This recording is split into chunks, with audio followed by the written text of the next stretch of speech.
Well, here we are on a Monday morning. Barely, still 1 hour left on the morning, and we welcome you in to the middle here.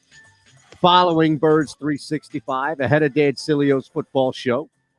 All here live on the JAKIB Media YouTube page. We are broadcasting live from the Fritz and Bean Cooley Law Studio. If you know someone who suffered a personal injury, contact Brian Fritz directly, a tough lawyer for a tough town. In the middle, sponsored by Pure Bull Beef Jerky. Get yours now. Go to steersnacks.com. Well, we've got a couple of things. First and foremost, a disappointing game one. And I know that there are going to be people, glass half full people, that are going to look at how it ended. And there are going to be people that shouldn't be painted as the opposite, glass half empty, that will look at just how difficult it is in general to live by the, well, they came back and almost won philosophy in this league. But look, bottom line is, for me at least, guys, Sixers lose a game. We always see this in the playoffs. Game one is the easier one for the road team to steal. But in reality, Joel Embiid playing through whatever he played through and still dominating is as much of a first, if not a 1A story to them losing. Well, yeah, and I think you can combine those things. The fact that he did play 39 minutes or whatever it was and score 38, 39 points. He had a tremendous game, and they still lose at home. I mean, you know, they gave up 42 points in the first quarter, and the game was over. It was still before it even started. It was over, man. I mean, and they lost the game at the free throw line too. You can look at it that way too. 3-point no question about that. Well, yeah, 23 pointers to 10 for the Sixers, and then they missed 11 free throws, and Atlanta missed one. Can I just ask you, Barrett?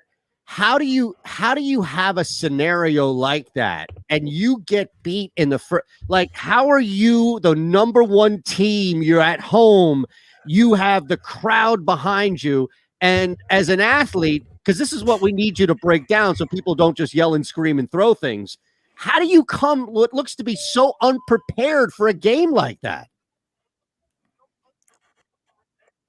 And there lies a problem, man. You know, the number one seed going to the, like I said, I'm still saying it, the worst team in the playoffs. Yes, we lost to the worst team in the playoffs, but they were hot, man. There's no way the Sixers went in there with the mindset, all right, we just got to go out there and compete. They came in with the mindset, all right, we are the number one seed, and they're just going to bow down to us. And because of that, they got their ass kicked. They jumped them on it early, and they kept the pressure on them. They've been listening to you too much. This Atlanta Hawks team, man, they shot unconscious. Right, that's what it is. But they were unconscious, man. They were hitting everything. I got news for you. They're going to hit more. Man, they're going to hit more at home. Wait till they go home. They're going to hit more three-pointers. Oh yeah. I'm telling you, they will not be. They had the game of their life yesterday. The game of their life. That's not necessarily. Look, that was a unicorn game, man. Are you kidding me? Everybody was hitting threes. But that's everybody was hitting. Those guys do take threes. They don't hit them at that clip, but they all take threes. Herder, like Bogey, your boy Bogey. These guys, Trey Young, these guys take threes. And here's another thing, too, is that we talked about this earlier. If you don't have at least a wash out there with Capella and Embiid, where Capella is just not doing much, and you can sacrifice that with Embiid on one end, there's a problem. And look, you give this team zero credit, and I'm surprised after that win. They earned that victory, and you still give them no credit. There's no question about that. It's not that I'm not giving them credit. They won the game. They beat the heck out of the 76ers yesterday. Yep. But at the end of the day, the Sixers killed themselves, man. 9 turnovers. I mean, they were turning the ball over. I mean, like they couldn't dribble at all, making terrible mistakes defensively. Green, why are you doing? I mean, what took you so long to put Thibault on him? What took you so long? Well, that's you don't have Green on him. How does Green happen? Didn't score. He didn't score in the first half. Right. I mean, you got him out there. You got a team out there. I don't think you took. They were just lost. Did he take one shot in the first half? I don't think. No, that's what I'm saying. No. Okay, and that's the problem. So this is what we're gonna have to. Trey went up there and dictated the game. We only have a minute here, so it's not going to be enough time, right? Because Barrett's going to need to inhale and let this thing go. But this is where I think we can differ a little bit today, is explore this mentality. Like, how do you have something gift wrapped and you come in? Because I'm sure there were plenty of times in your career where you guys went into a game postseason even where it's just like there's this. And I got the perfect scenario. Perfect. I got the perfect scenario. I got the perfect game too. And I'm not trying to give these guys, Harry, the benefit of the doubt. I'm not trying to let anybody off the hook. I'm just trying to understand it. Does that make sense? Right. No, right. It does, especially when you add into the fact that you had your big man, you know, your number one star was able to play. I mean, 3 days ago, we were wondering if he was going to play at all in the first game or two, right? And he not only played, he played great. Not Star Jones. This is a Gal Media property in partnership with JAKIB Media. And you, my friend, are caught in the middle. It's all over that. Serena lost yesterday. Big money on the books. Big money on the books. You're betting tennis? I got a guy who's red hot, Ben Rasa. Here's Eytan Shander, Barrett and Harry May. Welcome in. We need to talk about the event over the weekend. It was the one that everybody said they weren't going to watch, but instead, they were glued to the set, and that was the 1 o'clock tip-off between the Sixers and the Hawks on Sunday. What did you think? I was going to go Logan Paul? That's what I thought you were saying. Yeah. I thought you were referencing something that happened in Miami last night. How angry both of you are trying to jump all over me. Barrett couldn't wait to get in there. What do you mean this Mayweather-Paul fight? We're talking basketball. Look, I didn't watch a second of Bro, that. I'm about to say, oh, man, you spent the money, man? I hate to do it. No way. You spent Here's the money what on that, saw. man. I woke up this morning because I overslept for the first time in a long, long time, missed my TV hit this AM. So very disappointed that I didn't get a chance to pimp myself out and everything else we're doing here. But I go to Twitter and I don't tweet or look, mentions, anything like that. The first thing I see is a tweet from Showtime saying, if you experienced any technical difficulties where you bought the fight and you couldn't watch the fight, then call this number and you'll get a refund. So that's one of two things. Either they couldn't handle the bandwidth because it was way too many people, right, jumping in, buying that fight, or they just, everything went to you-know-what, and there was some major technical difficulty. I don't know what it was, but I thought that was pretty on point, right? On brand, that a Mayweather-Paul fight with some sort of technical difficulties. Jeez. Here you had me talking about this thing. I was just trying to mislead you. Well, I want to know, why did you miss your TV appointment this morning? I mean, what's going on? You live for that. I know. I was out really late. I had to come back from Long Island last night. Whoa. Oh, man. A family up there. So I got caught on all of the worst places to get caught. LIE coming out, Cross Bronx. It's the worst. First part of the NJ Turnpike, back past the GW Bridge where you're merging a lot. It was just awful. And then just as far as like a random kick in the stones when you're down, there's that random lane that's closed at like exit 8 on the New Jersey Turnpike in the middle of nowhere. And they're doing traffic type stuff on that road to fix it because they think, all right, well, at this point past that time, nobody's really going to do anything. Yeah, I think Long Island's a great place. There's a lot of great golf courses up there and so forth, and the beaches. But I think if I was on Long Island, I would never leave Long Island because it's just too much of a pain in the rear end. Just to go, down the street, right? It's a major doing. You have to really prepare yourself. You almost have to pack a lunch driving on Long Island, man. Yeah, either that or hitch a ride with your buddy who has a helicopter. Right. That's pretty much it. Well, hey, people on that island, a lot of people have helicopters. Yeah. Well, the Hamptons, you'd find a lot of people that have their own pads or access to it as far as how rich they are, or at least like some sort of general one. A lot of people make that trip. There's actually like taxi service that you can pay for to go from Manhattan, like down to Wall Street, even out towards Queens and even Long Island. All right. So real quick, let's just get back to this because I am curious. There isn't anybody out there that thinks the Hawks are going to win the second game, right? Like, can you honestly see a path in which this thing's already moved a point? Well, the line's up to 5, isn't it? I saw 5.5 this morning. Oh, you did? Yeah. Okay. Well, I think it might have even moved even more at this point. Well, I saw that this morning at 5, and I felt a little bit better about the 76ers' chances in game 2. Keeps moving. But, how does a team go out there with that attitude. You know what I'm saying? Almost like an arrogance that they thought this team was going to roll over like that. Well, we've seen them play down. How many times did we talk about on this show that they play down to their competition? Now, I don't think I think Atlanta's a pretty good basketball team. I might be the only one on this show that thinks that. No. I was trying to warn Barrett. Thinks otherwise. Right. I was trying to warn Barrett, but the Sixers are a better team.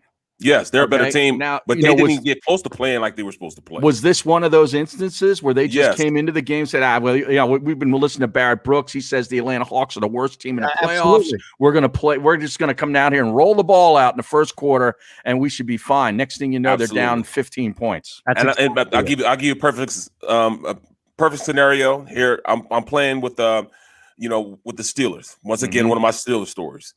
And Ben Roethlisberger's rookie year. This is rookie year. It's supposed to be an all Pennsylvania Super Bowl. We actually ran through everybody. We ran through my beloved Eagles. We beat up on a Patriots team that hadn't lost in like a year. You know what I mean? We beat up on them in the regular season. So we get to the championship game. I went so far as to go out and buy clothes for the Super Bowl that's going to be in Jacksonville because I thought we were going to play the Eagles. And lo and behold, they came out and gave us everything we wanted. They beat us like we stole something because we went out on that field too cocky. Like I said, I should have went out there and bought clothes, and like it was just a done deal because I had the mindset that we had went like 14 and 1 that season. You know what I mean? We lost one game.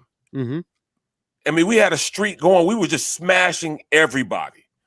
And bam, they came out and Belichick, I hate to do it to you. And he did it to us. That's it. Beat the snot out of us. Amazing. So the same thing. They needed that. That team needed that. So you think it's a wake-up call? A definite wake-up call. I mean, come on. Exactly.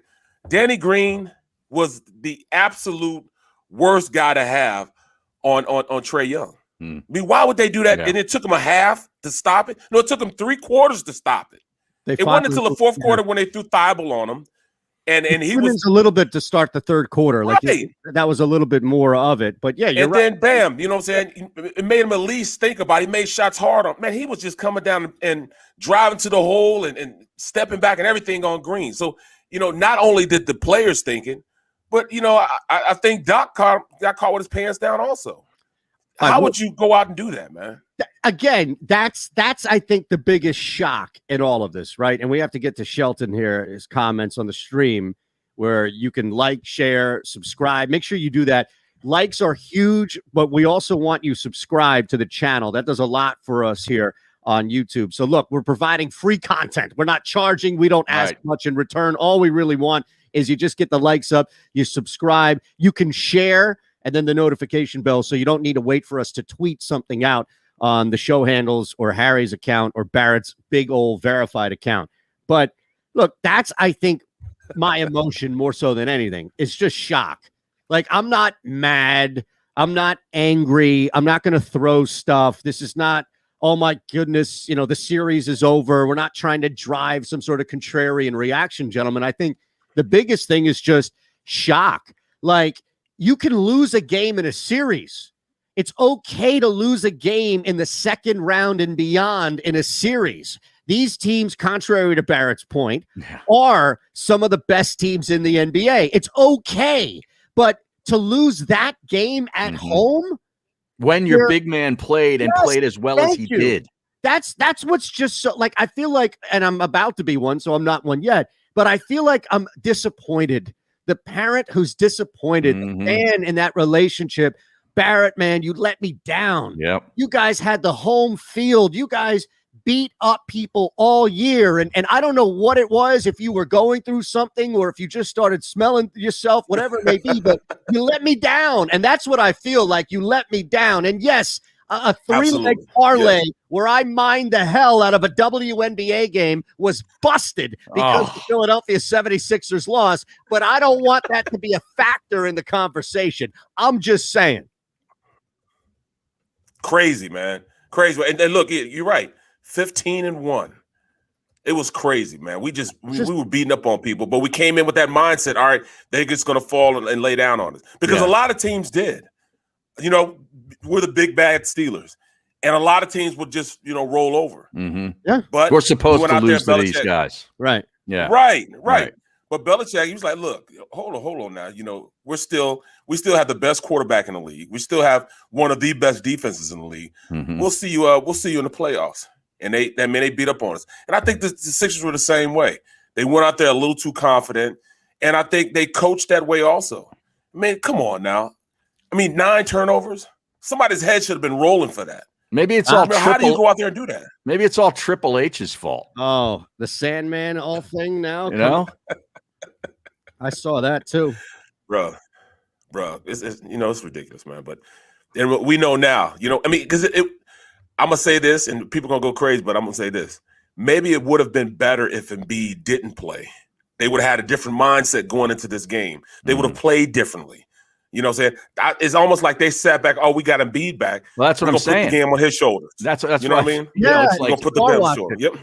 They had already had the game won in their head because they knew he was going to play. Right. Oh, we got our leader back. Yeah. Yep. Well, what are you going to do? Not play him? I mean, they had him back. They would have put up 80 in the first half. 90 I know. in the first half. Could you, Clint? Yeah. All the threes they missed, he was swallowed up like the Pac-Man. Yeah, right? I think as great as everybody says Ben Simmons is on defense, they still put up 42 in the first quarter on you. It was tough. Exactly. It was a tough one. And look, the good news is that we got a ridiculous finish with it. And I don't know how much. Here's the thing. That loss didn't alter the series for me, so I'm not going to go crazy about the finish. We do see runs. I do think that if we were the opposite scenario and the Sixers were up by a ton and then barely held on like that, we would be looking at it like, look, they got the win. That's the biggest thing. You move on. So I'm kind of going to honor that scenario in that regard. I do recognize that the Sixers battled back, but my goodness, to Barrett's point about the Sixers fumbling and stumbling and bumbling the first 3 quarters away, the Atlanta Hawks were putting the ball off each other's feet in the fourth quarter. Yeah, no doubt. I mean, they took their foot off the gas a little bit. To be honest, I just had that happens all the time in the NBA. Well, they weren't listening. Well, I don't know. Hold on, but they didn't take their foot off the gas. The Sixers started playing better defense. You know what I'm saying? And as the game, it ended the game, they started playing better defense. So you taking a guy like Green off a trade. And when you take him off, you put somebody that could run around with them. Now there's awkward shots. He was still hitting those shots. They were hitting. I mean, they were unconscious at the 3-point line. All right. He drive to the hole, kick it out. Boom. Now that go ahead. We're 18 minutes in, and we have yet to rip Ben Simmons for his horrid free throw shooting. Can't we ask that guy to make 50, 60% of his free throws? Is that asking too much? No. Of a basketball player that's been playing basketball since he was like 4 years old? I think you have every right to be frustrated with That's the so pathetic at the free throw line. Absolutely pathetic. Look, especially because Embiid makes a living on the free throw line. Right. Embiid missed 1 free throw yesterday. Yeah. And look, here's the thing with Simmons and how valuable him making free throws are, where you're down 10, you're down 12. That's an easy way. He's going to get to the line pretty much any time he wants. You see how strong and fast he is on some of those quick first steps where you're just going to have to sacrifice your body. Like you're going to have to take a shot in the sternum that's probably going to knock the wind out of you at like best, if not, something worse. And a lot of guys aren't going to do that. There's a lot of business decisions about, I'm just going to let him go and, slap away. Right. But think about slowing the clock down. Think about getting points, automatic points on the board where you're trying to narrow a gap. It's so vital at that point. And that's where I share your guys' frustration tenfold. Yeah, with the clock stopped every time. Yep. You can't go 1 for 2 or 2 for 4 or 3 for 6. Right. Or, 3 for 7. Yeah, he goes 1 for 2, and then Bogdanovich or Trae Young hits a 3 at the other end. And that's a lose-lose. And how about the swagger that team has, man? They got a little bit of moxie to them. Hawks team. Yeah, they went into New York. Yeah, and they completely dismantled a team that plays really good defense. And that was the one staple with New York around the season was no matter who they played, it was going to be a fight. Right. And there was a fight for one game. That was their brand for the season. You're gonna win the game, but you're gonna earn it. Right. And Thibodeau did that for an entire season. And Ryan Neff. Huh? Yeah, Ryan Neff. Yeah, I still think they're still the worst team in the playoffs. Barrett's talking now. to the Yes, stream I did again. say that, and I'm still standing by it. Yeah, Right, what you wanna have you a know? conversation What with team us? are they better than? I mean, they were better than the Sixers this time. I mean, I'm just saying. Everybody's like, "Oh, dude, yeah, they're still the worst team in the playoffs right now." Tell me one team that they're better than. They're not better than the Sixers. They beat them. All right, they got one game on them, but still, the Sixers are still a better team. We'll see. We'll definitely see. Promise you. It's gonna be. You got a whole different game plan going out there, an altogether different game plan. I hate to do it to you, but they did it to me yesterday, and that will be the last time they do it to them. I bet they go 4 straight now. I'm saying 4 straight. You can put money on that. Go find What's them. your Yeah. They're a bunch. Eytan will get you odds I on might that. do that. Yeah. I might do that. You got to give me the odds, Eytan, and I'm gonna go ahead and do that. In fact, I'll just cash app you the money. Why don't you text You do it Parles for me. and he'll give you a line on it, Yeah, Eytan, and then you can hold Right. Barrett's bet. right. Jesus. There you go. You're my bookie. So where were we? You got me, man? Who? I need your Yeah. cash app. No, you just download I the need your app, cash man. so I can send you the money. No, just money you can do it. There's nothing illegal about you placing a wager like Eytan that. takes Venmo. No, I'm not taking anybody's bets. No? No. You have a book, a sanctioned book that can do that in the state. Both the states that we live in, Jersey and Philadelphia. You don't need my help with anything. All right. Yeah. By all I means. need your help, bro. I need you to do it for me. Anything I'm just else saying, man. you'd Come like on, to man. address on the stream before we get back? No, we're back now. We're back now. Are you sure? I'm back now. Yeah, I'm back now. I just Look, Neff is going to keep going, right? Like I mean, that's what's going to happen here. So you can pull like a full Bruno or Missinelli and just sit there and completely respond and do the sideshow. Like what we can do is we can have a conversation, and then when there's a breath, you just jump in and start randomly addressing and Ryan. talk to Neff. the stream and yeah. Exactly. Now Ryan Neff is saying he's game for this bet, Barrett. We got 4 a 6-pack straight. going, He's baby. your Let's do favorite something. 6-pack. All right, let's create. We got a something. 6-pack now. All right. Yep. Now there's We got a Eytan 6-pack with the going big right water now. jug. I'm gonna get a call from my mom later today Yeah, I didn't have time to. complaining about this water Yeah, see, jug. yeah. Now you start now with Harry's mom now. Yeah. No, I didn't start anything with anybody. I had to take the damn pill. All right, probiotic. It's a probiotic. All right. Probiotic. Now here's the thing. Probiotic. let's Don't you eat yogurt for that, man? Yeah, you need No, yogurt, man. You no. eat yogurt for that, bro. Yeah, No, I live in 2021 yogurt, where I bro. could take a pill for anything. All right. Jeez, what do? You still subject yourself to yogurt? I There's like a pill yogurt. for it. There's a pill for it. me too. All right. Now here's the So thing. you're out on yogurt now. I'm out on anything that I can substitute for a pill. All right, Jack. Until they make a Reese's cup pill, then I guess I'm stuck with that. But until then, I'll eat my veggies, the fruits, the yogurts, the juice, whatever it is. It comes in a nice cap. Oh, you're taking those veggies in the pill? The things no, that- no. I'm just joking. I'm Oh, joking. okay. Look, it's a probiotic. People take probiotics with yogurt and everything else all the time. Get out of here. It's probably a placebo Well, the more first so than I- anything else. Yes. Well, I used to think that was just for women, but men do it now No, too, though. it's not at all. It's for human beings. If you're one of those, then you can take them. All Yeah. right. If you're a ghoul that eats mayonnaise on your cheesesteak, then I did that. Love it. I did Love that. it. It's actually pretty good. get out of It's here. really good, man. Mayo on a cheesesteak. Yeah. Oh man, unbelievable, man. I mean, come on, That's a mayonnaise great- on anything is good. You guys are advocating mayonnaise on a cheesesteak, and I don't know Yes. what to do. Like I'm about to walk off like Shaq. All right. Can you answer me one thing real quick?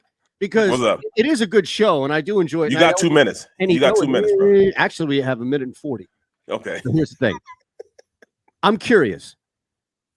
Why does he talk so obviously low on that set when Yeah. he's selling his crap cardboard pizza? Right. He's yelling and screaming on my Or talking to the general, the car yeah, insurance. or yelling thing. at the Right, general. right. Yeah. I know. honestly, like- It's an act. It's all an act.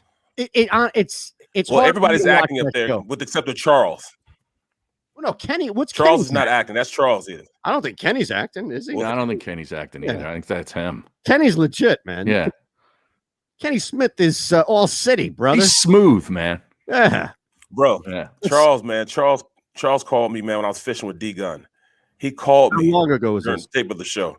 Oh, this is when I was doing quick slants before everybody Well, got how long hacked. ago? 3 years ago. All right. So do you still have a working relationship? We can get him on? Yes. All right, let's do it. Wow. All right. How about do this? it. We're going to take a quick one. Brian. All right. Now, I saw that on the stream. We'll get back to that as well. Sixers and 6. Here we go. Some new people popping in. Jason Murdoch. To get one more game on us. Just slept on them. We'll just make some adjustments. We'll be good. Look, we need to figure this out as well. Maybe we'll get some help from the stream. Ron Culver back in Houston producing on Sports Map Radio always has some good ideas when we call upon him. But we need to create this bet for Barrett and Ryan Neff. Now, it can't be money, all right? Right. And we already got a 6-pack going, man. Of his choice. 6-pack is weak. Come on, you guys can do better than 6-pack of what? Seriously. Yeah. 6-pack of picks. What's coming up next? It's we're live on the JAKIB Media. Well, you know all about that. Come on, the 6-pack of picks. It locked up 6-pack of picks. It's the middle on the JAKIB Media YouTube page, broadcasting live from the Fritz and Bean Cooley Law Studios. If you know someone who suffered a personal injury, contact Brian Fritz directly, a tough lawyer for a tough town, also across the country and world on Sports Map Radio. If you missed any of today's show on the JAKIB Media channel, listen to the podcast on your way home. Available on YouTube, Apple, and Spotify. The savoring taste of a good bag of beef jerky is so enjoyable at any time of the day, as long as you can find it. Here's what we suggest. Pure Bull Beef Jerky is our answer, and soon it will be yours. Locally produced in the Philadelphia region, this high-quality, healthy protein snack is easy to secure. Go to steersnacks.com, and you'll see hot garlic, tropical heat, Pure Bull dry rub, and our favorite, Huck and Fod. What's that? Huck and Fod. Go now to steersnacks.com. In the Wildwoods, our free beaches are spacious and welcoming with plenty of room to spread out. Your seat will be waiting for you when you're ready to visit. The Wildwoods, creating cherished family memories for generations. Attention women of South Jersey and the Delaware Valley. Sign up right now with Our Lady NRA instructor Nayara Andrzak, who will teach you gun safety as part of this 3-hour safety class, which is being held at Delaware Valley Sports Center in Philadelphia.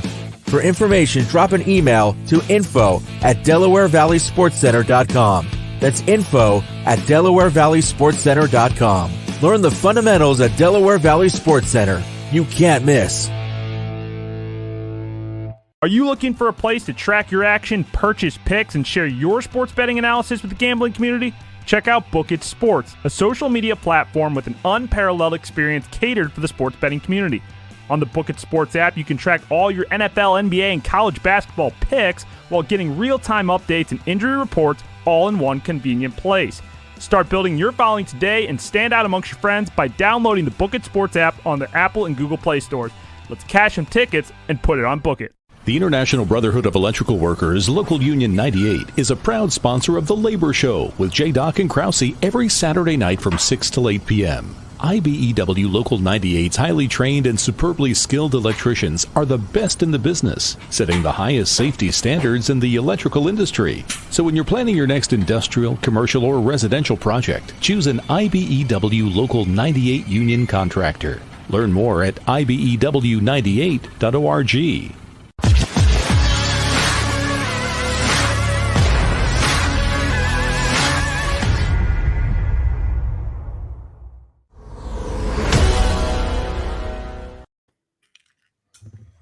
Huck and Fought. I just went to the website to see how they spell that. Huck and Fought. Get you in a little trouble there, huh? Yeah, you could.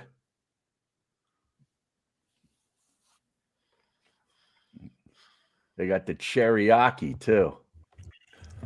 That sounds pretty good. Yeah. Tropical heat. Cranberry infused smokehouse turkey, Barrett. Live from the O'Reilly Auto Parts Studios, here's Eytan Shander, Barrett Brooks, and Harry Mays. All right. So I did see even money on the series. Beyond that, we have two pretty big stories to talk about.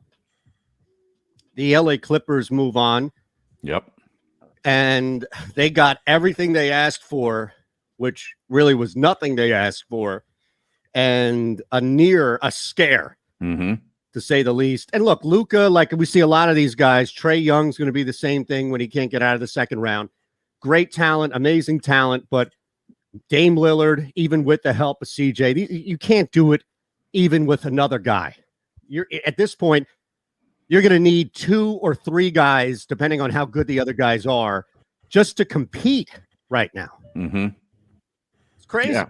That's absolutely, man. No doubt about it. I'm really looking forward, though, to this Western Conference series, Denver and Phoenix. I think that's going to be awesome. Well, we got that tonight. Yep. I can't wait, man. Brooklyn will win again tonight. Yeah. You think? Yeah. I do as well. Yep. That, look. Only 2 stars? Yeah, hardened with the hamstring, but they'll still win.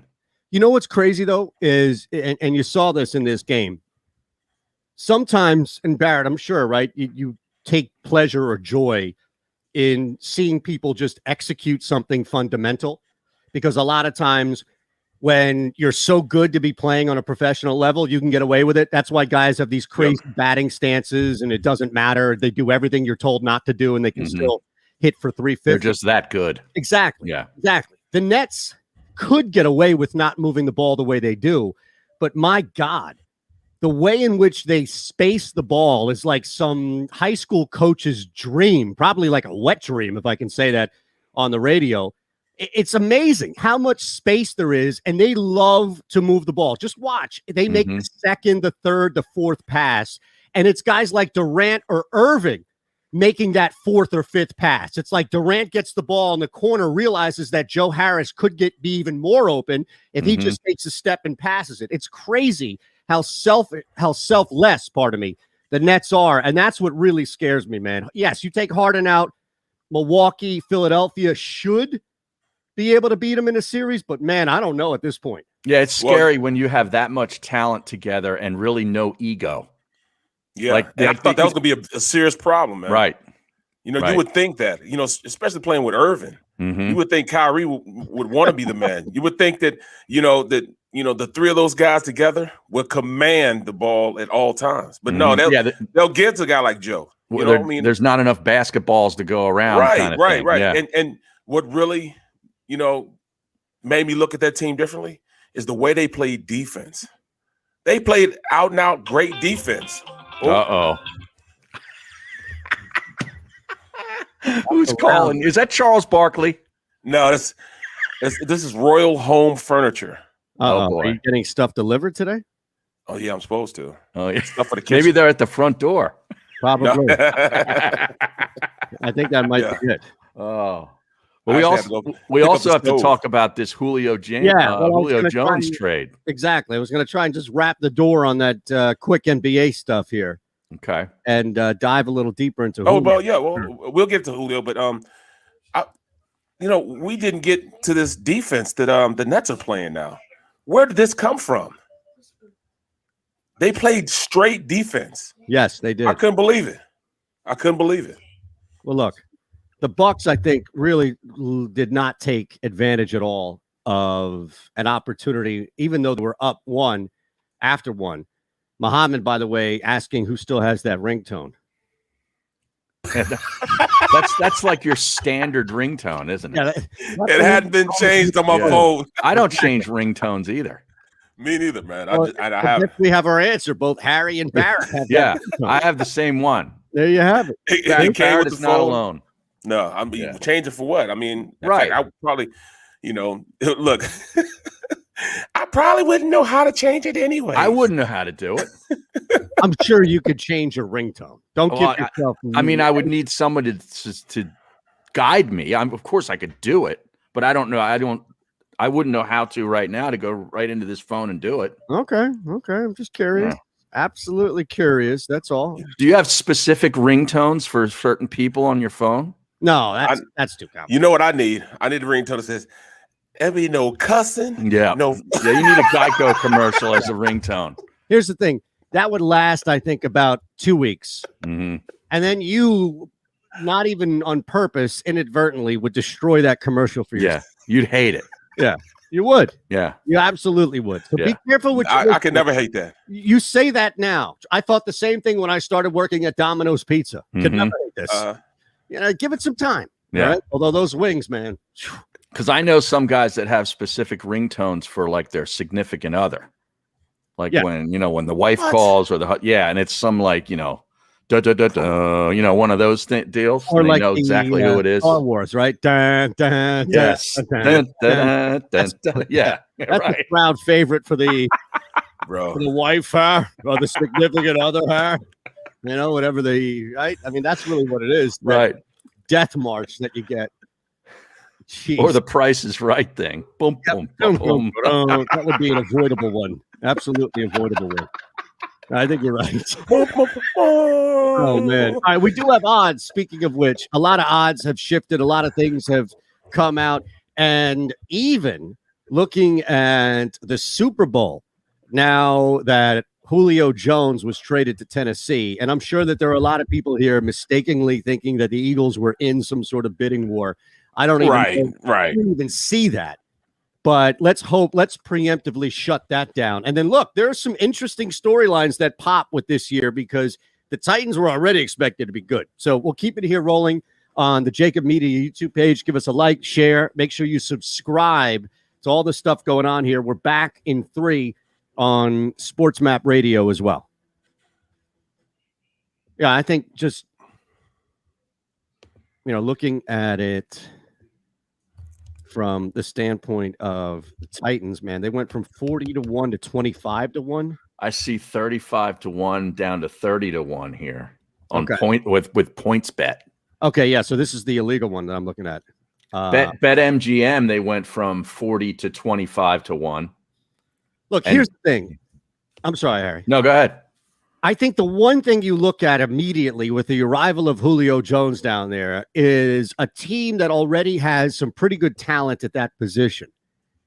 AJ Brown's great. That's what I was going to say. Like AJ Brown might have an MVP year if he's good enough for the first 6 or 7 weeks until teams realize that Julio ain't Julio, and then it might switch back to Julio. Point being is this. Look at the difference between what the Colts are now, guys, versus like the unknown. We don't know how good Carson can be. He could be really, really good. He could just be better than last year. Like there's a big unknown there versus if the Titans are healthy, think about what this does for their running game. I mean, my God.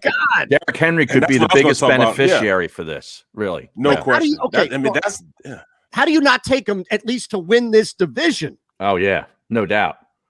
I mean, they are before the trade, they were 22-1 to win the AFC. They're now 12-1. Wow. For the AFC. So you have to take you have to take someone out of the box with Julio out there and AJ out there. So now this guy's gonna be running in a 7-man box, 6-man box. They were playing with 9-man boxes sometimes against Derrick Henry. Right. Now you're forced to take somebody out that box. Yeah. So he's running with a light box now. Oh man, this is gonna be crazy. That team's gonna be really good. They lost their tight end in the offseason. Yeah, they did. He was pretty good. And Corey Davis is no longer on that team. No. So I don't know that they're a better team. Well, I think you should get more from Julio than you got from Corey Davis. Not to say Corey Davis was bad, but he was all right too. Yeah, but I think that's an upgrade personally. The tight end, look, losing the tight end to New England because he was a target that Ryan Tannehill likes. But I think to the point about Derrick Henry is everything just makes it so much easier for these guys. Everything. And that's not stopping. Like Derrick Henry isn't going to fall off the face of the earth this year unless he gets hurt. Did this change any MVP odds with regards to a guy like Henry? No, but to Tannehill it did. Tannehill, from 40-1 to 25-1. I should see as far as Henry is concerned. Well, their offensive line is still stacked. Yep. Yeah. Taylor Lewan missed some time last year. He missed the season. Yeah, so he's back. He's back. Because we were talking about our boy that's there. Is he still there? Let me check to see if he's still there. Dennis Kelly. But as Muhammad says on the stream, the defense was their problem. He's right.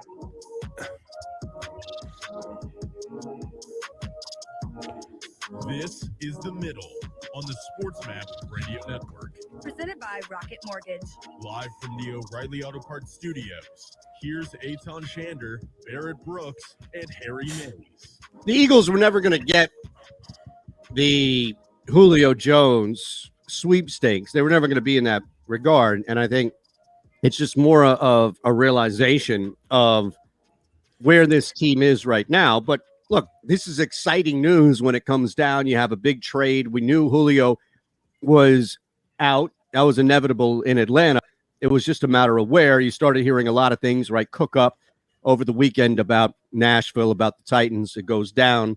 And now everybody's going crazy about the Titans and how good they can be and everything regarding it. And look, there's a little bit of me where I go back and think, okay, it sucks, right? I mean, like this is another stone cold reminder.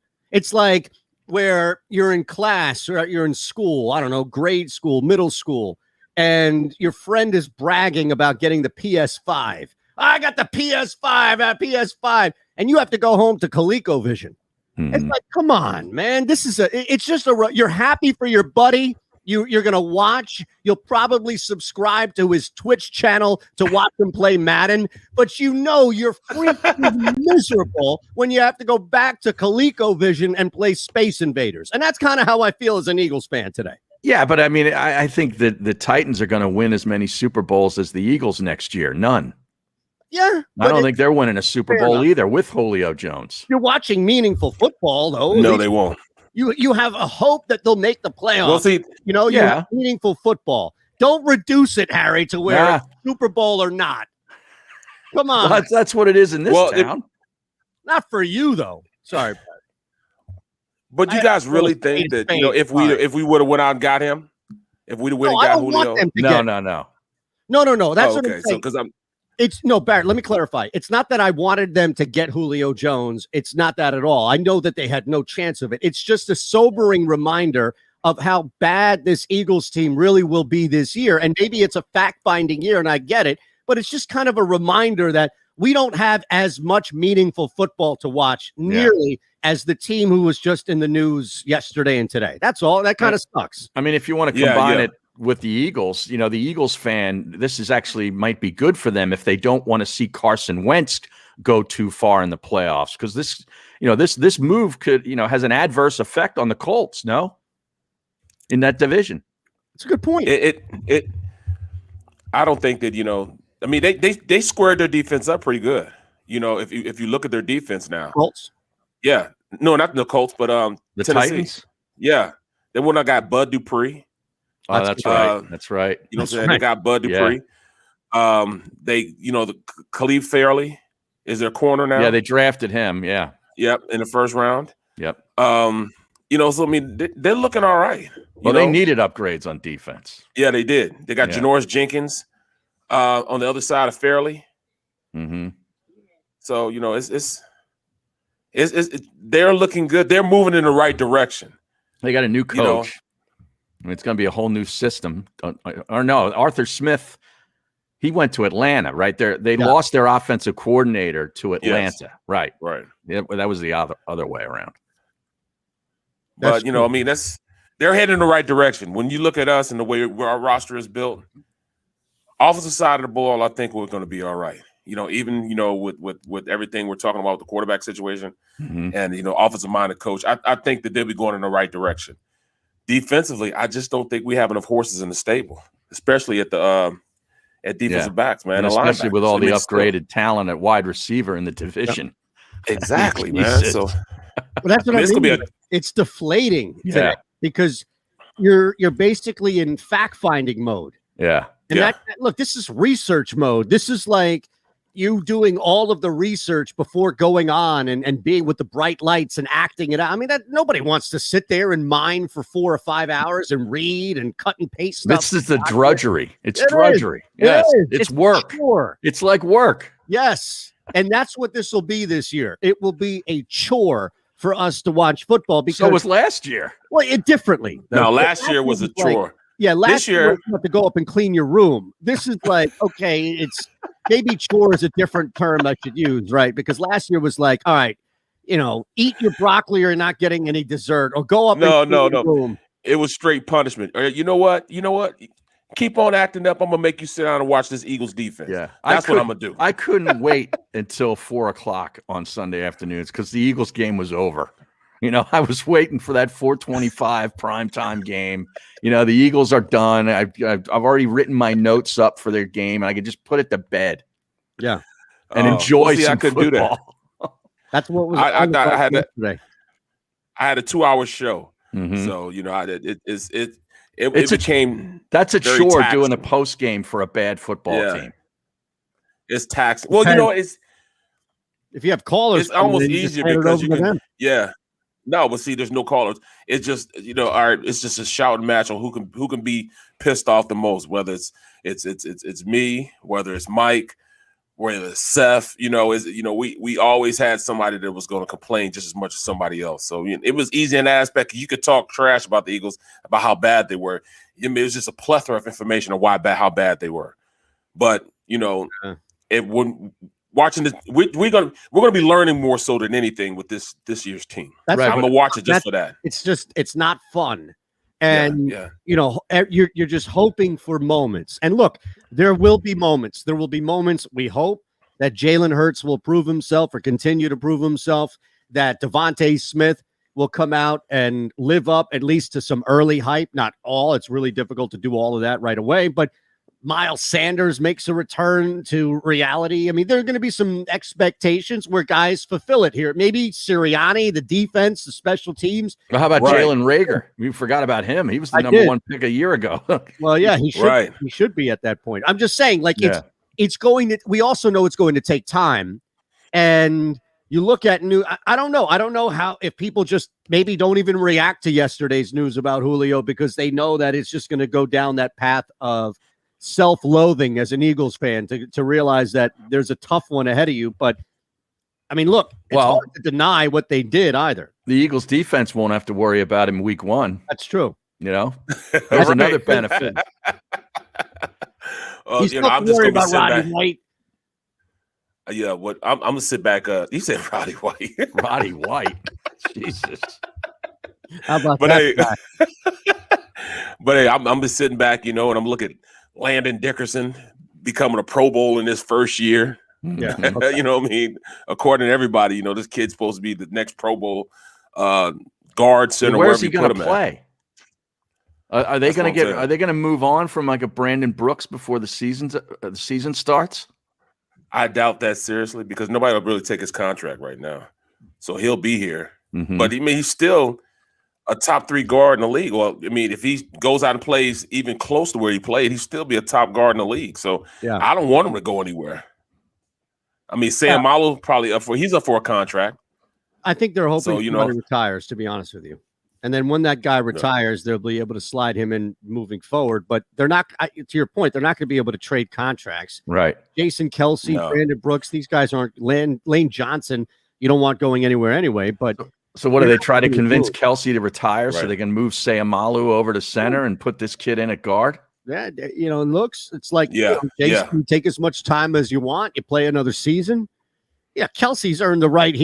I know he played poorly last year, but a lot of people played poorly last year. So I'd be willing to say, if I'm the team, not my call anyway as a fan, but I'm saying with the team, I'd be willing to say, all right, you come back next year. Let's see what happens. And he seems like the type of guy to where if he's fallen off the face of the earth anyway, probably would try and move on from that scenario. But at the same time, if he feels like he can still play, he might be better in that waning off period than Dickerson may be coming in. We don't know, I guess. With his contract, he's probably going to pay. They're probably going to pay him close to $10 million next year.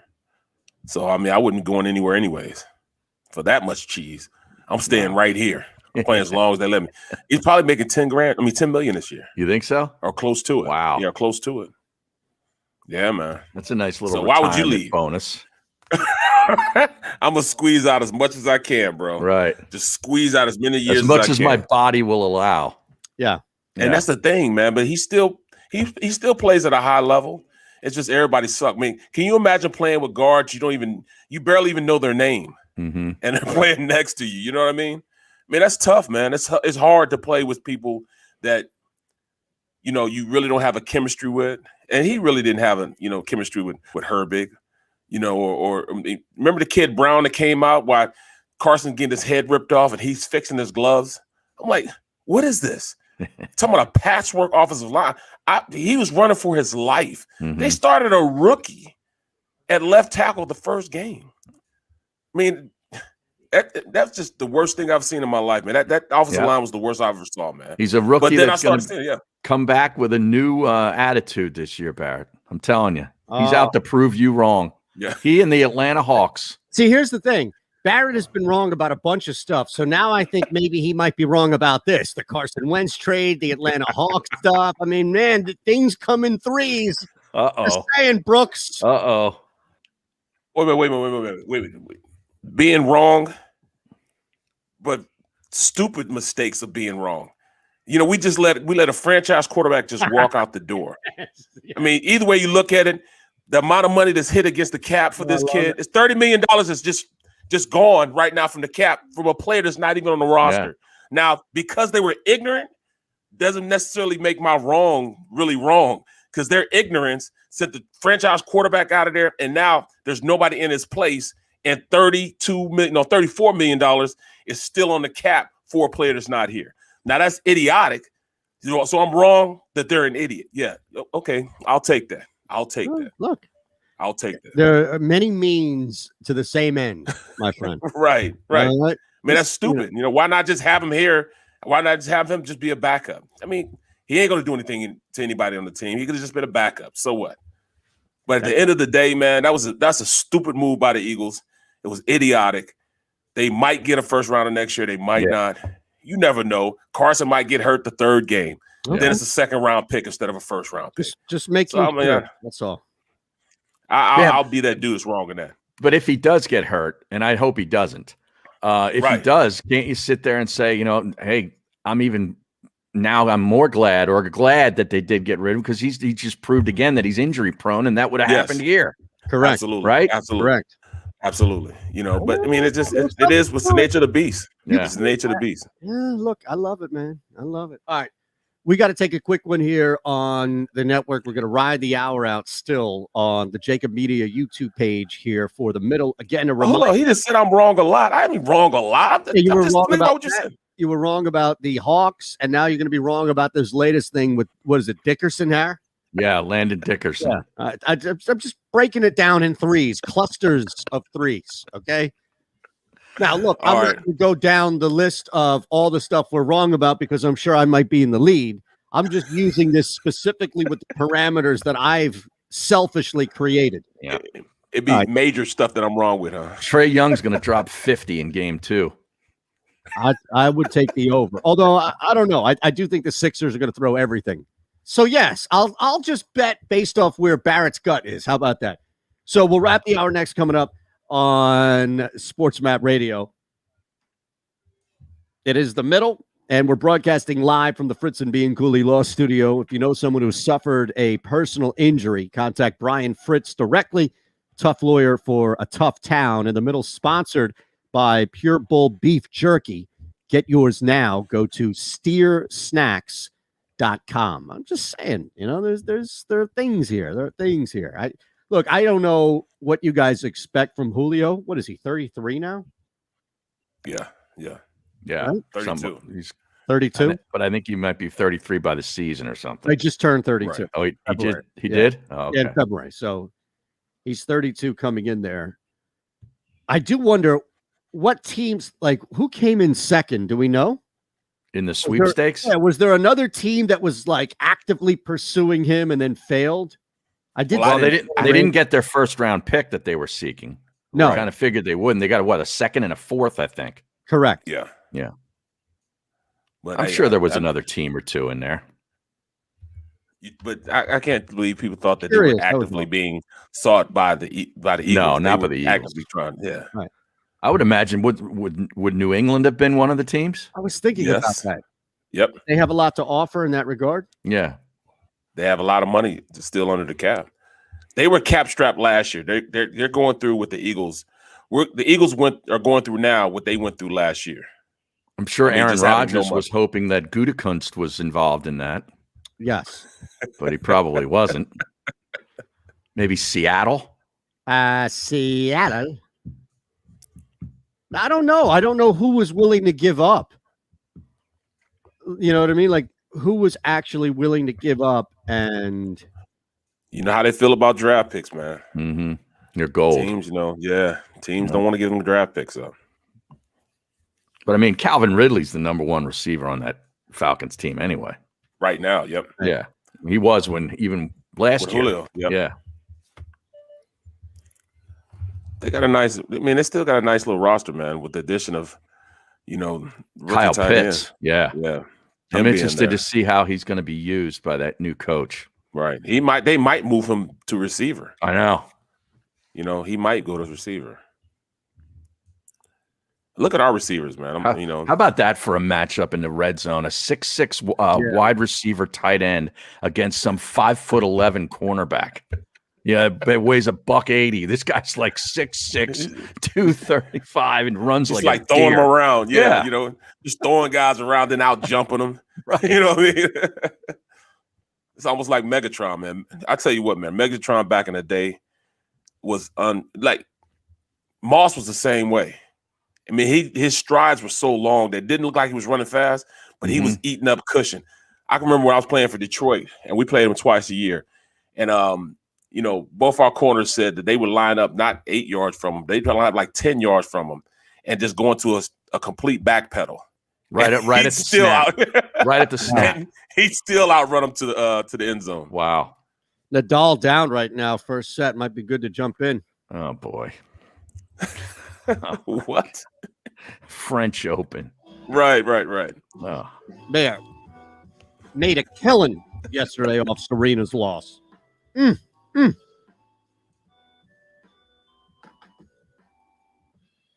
What do you got? I just gave you something. Oh, here we go. Are you there? Is anybody there? Is just me? No, I'm here. All right. I'm looking at this Ryan Neff blast. Mayo on a cheesesteak or wagering on Brooks' prediction that the Sixers win 4 straight. Well, for these guys, they both admit. Yeah. To I've already Mayo done on the first thing. Yeah. Not me. I do it religiously. Oh, so that is your thing. Yes, that's my thing. See, yes, I did it once or twice back when I was in college, and I actually thought it tasted good. But then I realized how many calories I was like adding to the cheesesteak. I don't even care. I gotta have the mayo there, bro. Gotta have the mayo. I am just I go to you as a chef, as somebody who has culinary experience. Yeah, credentials. Yeah. This is disappointing. Bro, but you have to understand where I started off from. I started off from Steakums. Mm-hmm. No, it doesn't matter. Like, mayo is mayo. Forget the type of meat. You just don't like mayo, though. Yeah, he hates mayo. But mayo on a steak, like, you understand the steak is sacred here, right? People, they go crazy over what we had. It's sacrilegious to do. It is. Yeah. You can't do that. You cannot do that. Bro. I'm sorry. This is ridiculous. You don't use A1 either, do you? No. Look, if you season your meat properly, your protein, season your meat. Go ahead and that sounds like a missing Elliism, right? Yeah. Go ahead and season your meat. You can see him yelling at somebody like that. No, that's what I mean. Jeez. Yeah. I mean, if you're eating, quality beef, you don't need A1 on it. You don't need mayo or ketchup. I mean, we've had this conversation. All right. Now, look, we're coming back for the second hour, and we've got more when it comes to the fallout or the trickle-down effect from what you have with Julio Jones. And we should get into this Carson Wentz thing because I think it does impact a lot the Eagles and the rest of the AFC South, by all means. And there's a story that I just don't think I'm going to wait for fake news tomorrow. I think I'm going to preemptively just get it out because we need to talk about somebody trashing a restaurant naked. And trust me, it's worth your time. Those are the two things that I got. Is it in Florida? That's right. We're back. It's the middle. Make sure you like, subscribe, share, and hit that notification bell. If you missed any of today's show on the JAKIB Media channel, listen to the podcast on your way home. Available on YouTube, Apple, and Spotify. The savoring taste of a good bag of beef jerky is so enjoyable at any time of the day, as long as you can find it. Here's what we suggest. Pure Bull beef jerky is our answer, and soon it will be yours. Locally produced in the Philadelphia region, this high-quality, healthy protein snack is easy to secure. Go to steersnacks.com, and you'll see hot garlic, tropical heat, Pure Bull dry rub, and our favorite, Huck and Fod. What's that? Huck and Fod. Go now to steersnacks.com. In the Wildwoods, our free beaches are spacious and welcoming with plenty of room to spread out. Your seat will be waiting for you when you're ready to visit. The Wildwoods, creating cherished family memories for generations. Attention women of South Jersey and the Delaware Valley. Sign up right now with Our Lady NRA instructor Nayara Andrzak, who will teach you gun safety as part of this 3-hour safety class, which is being held at Delaware Valley Sports Center in Philadelphia. For information, drop an email to info@DelawareValleySportsCenter.com. That's info@DelawareValleySportsCenter.com. Learn the fundamentals at Delaware Valley Sports Center. You can't miss. Are you looking for a place to track your action, purchase picks, and share your sports betting analysis with the gambling community? Check out JAKIB Sports, a social media platform with an unparalleled experience catered for the sports betting community. On the JAKIB Sports app, you can track all your NFL, NBA, and college basketball picks while getting real-time updates and injury reports all in one convenient place. Start building your following today and stand out amongst your friends by downloading the JAKIB Sports app on the Apple and Google Play stores. Let's cash some tickets and put it on Book It. The International Brotherhood of Electrical Workers, Local Union 98, is a proud sponsor of The Labor Show with J. and Krause every Saturday night from 6 till 8 p.m. IBEW Local 98's highly trained and superbly skilled electricians are the best in the business, setting the highest safety standards in the electrical industry. So when you're planning your next industrial, commercial, or residential project, choose an IBEW Local 98 union contractor. Learn more at IBEW98.org.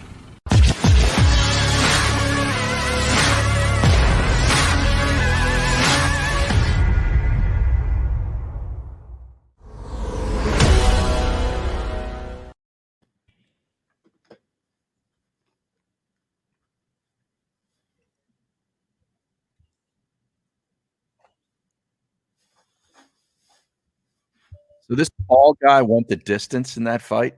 Yeah, but that was an easy one to call, right? Because like Mayweather's an actor, right? That guy can make anybody look good. He's a tactician. So Right. the idea here was to sell this fight, not as Paul being a legit fighter, but if you paid $50 that you were going to sit there for, the entirety of it. Like, yeah, you're going to get an hour's worth of entertainment out of it. Exactly. This wasn't going to be a, one punch third round Mike Tyson thing where everybody's pissed off. Right. They're legit trying to sell this. It's called white collar boxing, where they take people who have never fought professionally that are celebrities and they get in the ring and they fight people. Wow. Mayweather's like, and look, this is the evolution of Mayweather as well.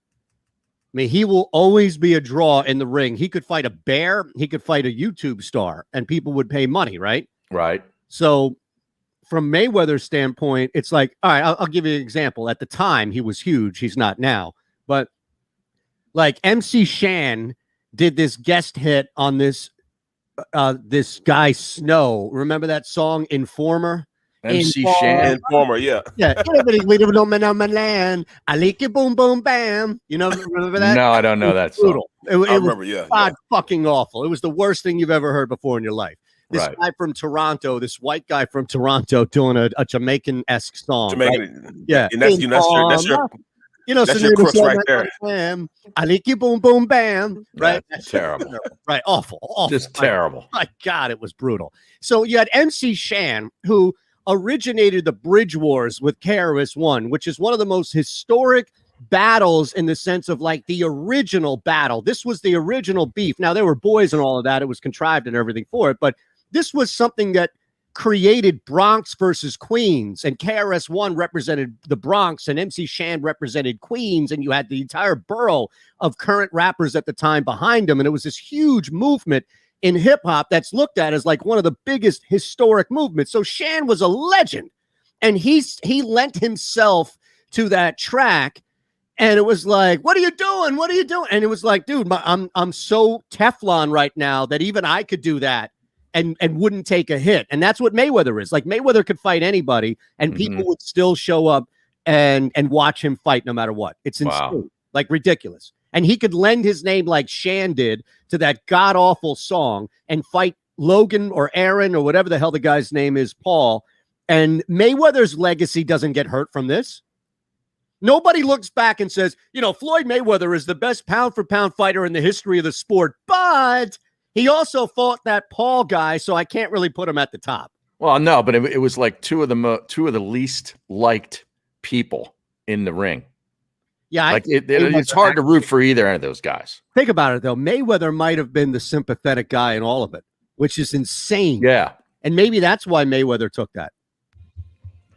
I thought that the guy disrespected his Partnership with JAKIB his baby mother, who's passed away or something like that. Also, who did? His brother took his hat. Yeah. Starts now, man, on the SportsMap Radio Network. Presented by Rocket Mortgage. Home loans that fit your life.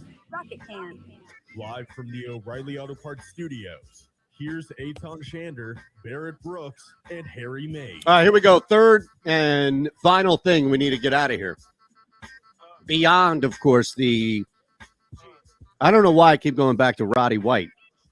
But yeah, what is this with you and Roddy White? I don't know. What is it with me? He's been out of the league for how many years? What's he doing right now? At least 5 years. He might be doing afternoons in Atlanta on some sports station for all I know. Right.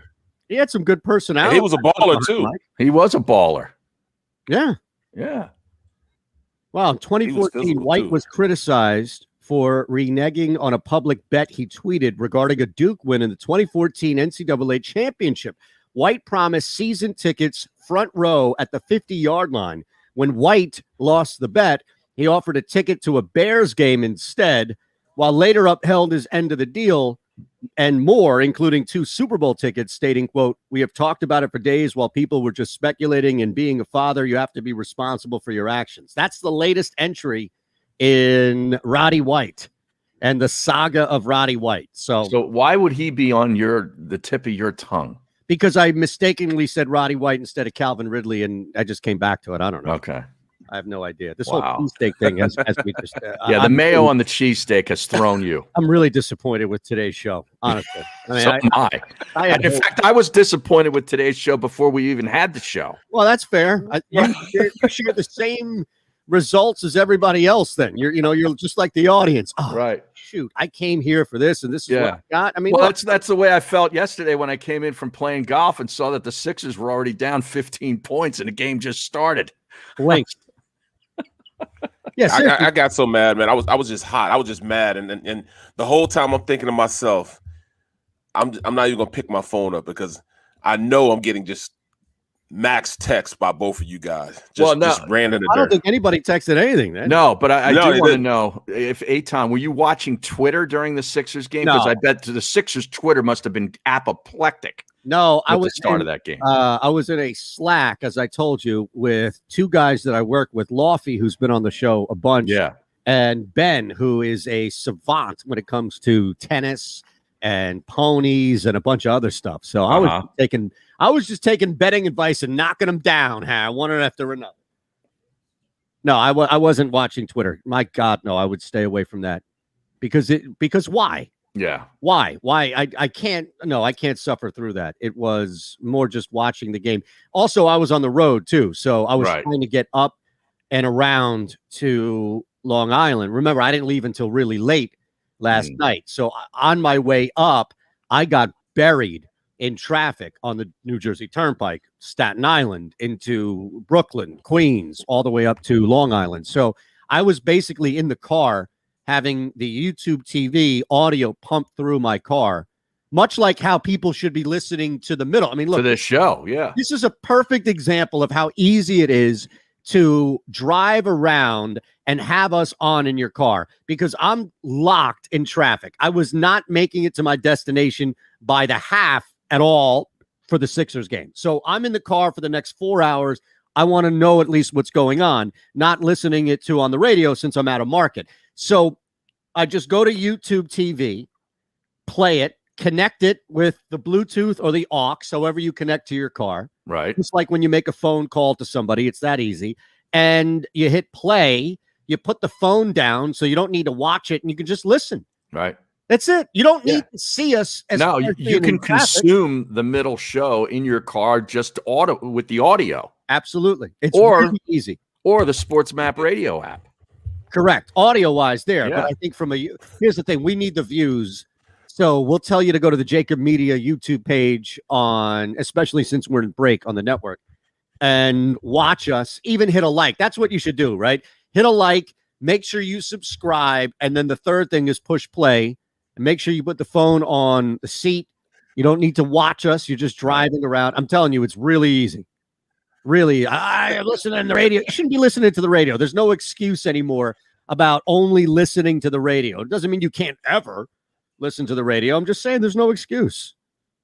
No excuse. 91 LSXers. Mayweather's fighting RuPaul next. RuPaul? Is that right? He might beat his ass, bro. Wow. My goodness. It's that much of a circus? Yeah. Like seriously? I don't know. Who knows? I don't know if boxing could ever recover from that. They're making money, though. They've gotten completely down the, just Skip Bayless, Stephen A mode of just blasting this most ridiculous crap. And people are going to shovel it right up and eat it. They'll take as high as they can stack this shit. They'll take it and eat it. Well, I'm still on the all right, man. What is with Barrett today? Yeah, I don't know what's going on there. Bro, I thought we were live, and I thought you thought we were live also. Nope. I'm like, uh-oh. On the Sports Map Radio Network. Oh, man. Presented by Rocket Mortgage. Live from the O'Reilly Auto Parts Studios, here's Eytan Shander, Barrett Brooks, and Harry Mays. Yeah, Barrett, you are in rare form today, man. Bro, I mean, you just got to get through it, man. At this point, I'm still so pissed off at the Sixers, man. You have no idea. Really? How mad I am. Well, right how now. much of this should go on Doc? A lot. Yeah. A lot of it. That's what I'm saying. A lot of it. I agree. That's why I said Doc made some terrible decisions, man. I mean, why does it take till the second half to put somebody that can really play defense on the, probably the, one of the quickest players on the court? Yeah. Mm-hmm. So I mean, come on, man. I mean, it's ridiculous. At least make him earn it. He wasn't even trying to earn it. He was just doing what he wanted to do against Green. Trey did what he wanted to do. At least put somebody on him that he at least has to rush his shot or has to make a perfect shot, Green is they were hitting anything anyway. Right. He's exactly. old. Exactly. So I don't know, man. If you want an old person on, they put, Can you imagine what Trey Young was thinking? Like, are you seriously? Right. You're disrespecting me like this? You're putting this old man on me? You think he can guard me? And that's exactly the way he was playing. He was looking at him the same thing. He's like, he's going on court like, yeah, seriously? Really? For real? Is this the best you got? I mean, I thought you guys had. Like, are you in the coach's doghouse? That's what, if I was Trey Young, that's what I would have said to Danny Green. Like, what did you do to piss him off? Because I'm going to bury you today. Do we know, by the way, who's ringing the bell for game 2? Because I do not. This might be one of those where you have to waste a top level guy, right? This might be one where you have to come out. I don't know. Maybe it is an Iverson. Maybe you do have to throw down your trump card right away early on just to establish where you are in the hand. I don't know. Wow. I don't know. Look, that was a disgrace. Now, they are going to win, so the counter to that is, look, Shander, they're going to win. They're going to get this victory. Still save that top one. Maybe you can slide somebody else in there. But, look, Meek Mill just came out, right? Wasn't he game 1? What do you mean game 1? It was Triple H. Oh, was it Triple H? I'm sorry. Triple H, yeah. I thought Meek did game 5, right? In the first round? I'm not sure. All right, so... he's off the table. Pat Croce was involved. Mm-hmm. He's off the table. I thought Meek did it once. I'm sorry if I was wrong, but I thought he No, did. but Triple H did it yesterday. All right, so are we done with wrestlers? Come on, we don't need another wrestler, right? We can't, bro. We can't. No. Well, I mean, you know, unless it was The Rock. The Rock would probably be them. We don't have that many celebrities that are really connected to this town. A lot of them pander, right? Right. You know, you make a movie in this city, and all of a sudden everybody thinks you're a Philly guy. Then you're the best thing that's ever happened here. Oh, yeah. Maybe we need to go with M. Night Shyamalan.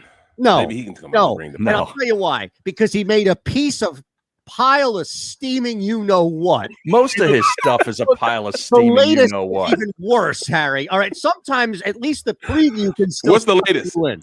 All right, have you seen this?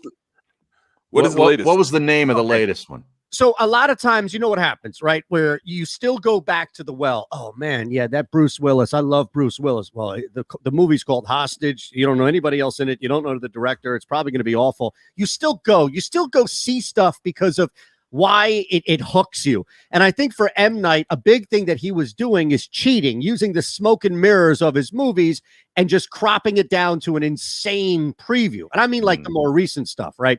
This one looks atrocious, and it's going to be blamed, or part of the blame is why people aren't going back to the theaters. Not because of COVID or all this other stuff. It's because why would you spend $25 to see a movie called Old, where you're trapped on some desert island, and every 30 minutes of time that goes by. Oh, yeah. I saw the preview. Now, come on. I'd rather you walk right up to me and just punch me square in the face. Seriously. I'd rather, if those are my options today, I'd rather you drive up to my house, Barrett, you ring on the doorbell, I open it up, and you just punch me right in the face. If those are my two options today. I would prefer a punch right in the nose, too. I just looked it up. It's due out in July. I don't recognize any actor in it. Come on. Barrett, I want to hear preview. The previews looked amazing. Get out of here. No, I'm not going to see that. Okay. I wouldn't go see that. No. I thought you were going to go see it. I mean, so all right. So who would we say? Would we have who would we have come up to ring the bell then? What is this a Kevin Hart? Is this Kevin Hart? That's what I was thinking. Yeah, we already Kevin Hart guy. Kevin Hart. Could be a Kevin Hart night. I think he or Bradley Cooper. Those two guys you'd look at right now. You saved Will Smith. Right. All right, just curious. Just curious. Wow, there's a lot. We might have to go. They might have to pull a Kevin Hart out this time. By the way, somebody close to that. Money on the Nets tonight. A lot of bets on the Nets, but not that much money. Is all of the money seems to be on the other side. All right, Kevin Hart's fine. I'm okay with that. As long as he's not busy doing another movie with The Rock or something. Yep. Absolutely, man. I'm just curious on that. Now, outside of that, we've got another day or so to at least regroup there. So it's not the end of the world by any means. But there was something interesting you guys brought up earlier about this whole thing with Carson Wentz and how this thing could play out. But, this did come out today, and we should spend a lot of time on this. Eagles Wire tweets, the Eagles have internal concerns about Fletcher Cox. Could DT be playing final season in Philadelphia? Now, Jeff McClain, I'm going to read you what McClain wrote in the Inquirer, because this is something that at the very least deserves our attention. So McClain of the Inquirer is quoted, Cox hasn't been as consistent as the Rams defensive tackle, that being Aaron Donald, particularly the last 2 years. Injuries haven't helped. Offseason foot surgery slowed him down at the start of the 2019 season. A neck injury pestered him during the second half of 2020. To his credit, he missed only one game over that span. There was a feeling among some coaches, however, that Cox wasn't maximizing his ability over that span or taking the necessary preventive steps in terms of his health, team sources said, and there is an internal concern that he won't take the extra steps as he enters his 30s to retire in Philadelphia. Wow, so he's not doing the things in the off season that they want him to do to maintain his body? The necessary preventive steps in terms of his health, internal concern he won't take the extra steps as he enters his 30s to retire in Philly. Wow. Now, that is in juxtaposition with the statement that ended the first paragraph, which is, to his credit, he missed only one game over that span. Mm-hmm. So I think, you have to give Cox some benefit of the doubt, but at the same time, look, this dude is getting paid a lot of money. And if they're expecting Aaron Donald results, then how much of that is just setting the bar too high in the first place? Yeah, he's never been Aaron Donald. He's not. Yeah, he's never been. How many times was he a double-digit sack guy? I mean, he hovers right around 8 sacks a year. Mm-hmm. Let me check this out, man. But I mean, this sounds like. Are you getting the idea, Eytan, that this is sent basically from the organization through Jeff McClain? Yep. We're sending the message to the fan base that get ready. He's not going to be here long. Right. He's not a part of our future beyond maybe this year. Right. That's what it smells like to me. Doesn't it? Yeah. All right. 2019, he had 3.5 sacks. Mm-hmm. Last year, 6.5 sacks. I hate to do it. He had one double-digit. He's only had one double-digit year. Yeah. And that was in 2018. Was that the contract year? He had 10.5 sacks. So real quick, Barrett, as you look at that and kind of compute what's going on here, all of us as we get this stuff, here's what I would say is they can tell us all they want about their plans to get better, to get better, to get better. But if you're looking to compete for a Super Bowl, are you trying to move on from Fletcher Cox this year? He's still the most dominant. Yeah. He's still the most dominant defensive lineman we have on the team. Without a doubt, I would think, right? Right. But we're talking about dominance. That's a lot of money for he averages what, 50 tackles, like 40 tackles. Yeah. Now he occupies a lot of blockers. Exactly. Yeah. To me, his job is more or less to occupy double teams, triple teams, whatever, and allow those ends to get the sacks. Absolutely. Absolutely. Right. Sometimes your worth is more so what you do, what people do to stop you and allow everybody else around you to flourish, to allow you to eat then. If you look at to your point, Barrett, wouldn't I be more frustrated right now with Derek Barnett not taking advantage of spacing issues created by Fletcher Cox than Fletcher Cox's low numbers, and in turn rather pay up for Fletcher Cox's just presence on the field than continuing to pay for guys who can't take advantage of the spacing that he provides? It's like if Embiid were out there and you're bumping into him on the floor. Anybody should be able to have spacing advantages with either one of these guys in their respective sports. You're right. I mean, his presence, when your presence is being felt out there, but you say the same thing about, Donald. Aaron Donald's the same thing, but his numbers are a direct result of him still getting the attention, but he still beats the attention. He still is able to get to the quarterback and sack him. He had look at Brandon Graham's numbers 3 years ago. That's a really good point, Barrett. Now let me ask you this though. He gets the same attention. Let's look at this in retro though. How much of what Jim Schwartz was doing was designed on Fletcher Cox taking up space as opposed to creating more opportunities for Cox, right? And I imagine there's a difference where you can look at Fletcher Cox and maybe go a couple of ways. You can say, all right, I'm going to scheme a defensive line right now to do everything they can, movement, stunts, linebacking, whatever it may be, blitzes, in order to free up Fletcher Cox versus, hey, there are going to be 3 guys on Fletcher Cox, so I'm going to do everything I can to open up something for the guy to the left or right of him. Well, that's the problem. You can be more innovative like they do for Aaron Donald.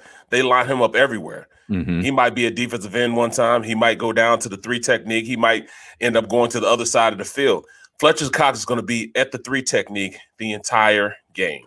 They didn't move him around at all when Jim was here.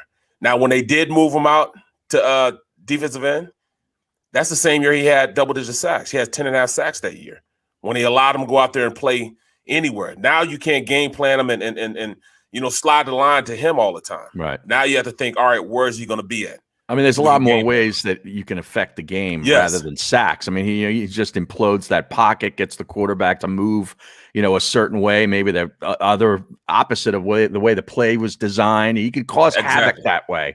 Exactly. And it not result in, in stats on his sheet, I mean, there'll be one disappointed soul that's going to be very, very disappointed if they do let him go, and that's Brandon Graham, right? Because he has been reaping the benefits of him being there for the past couple of years, and he's taking full advantage of it.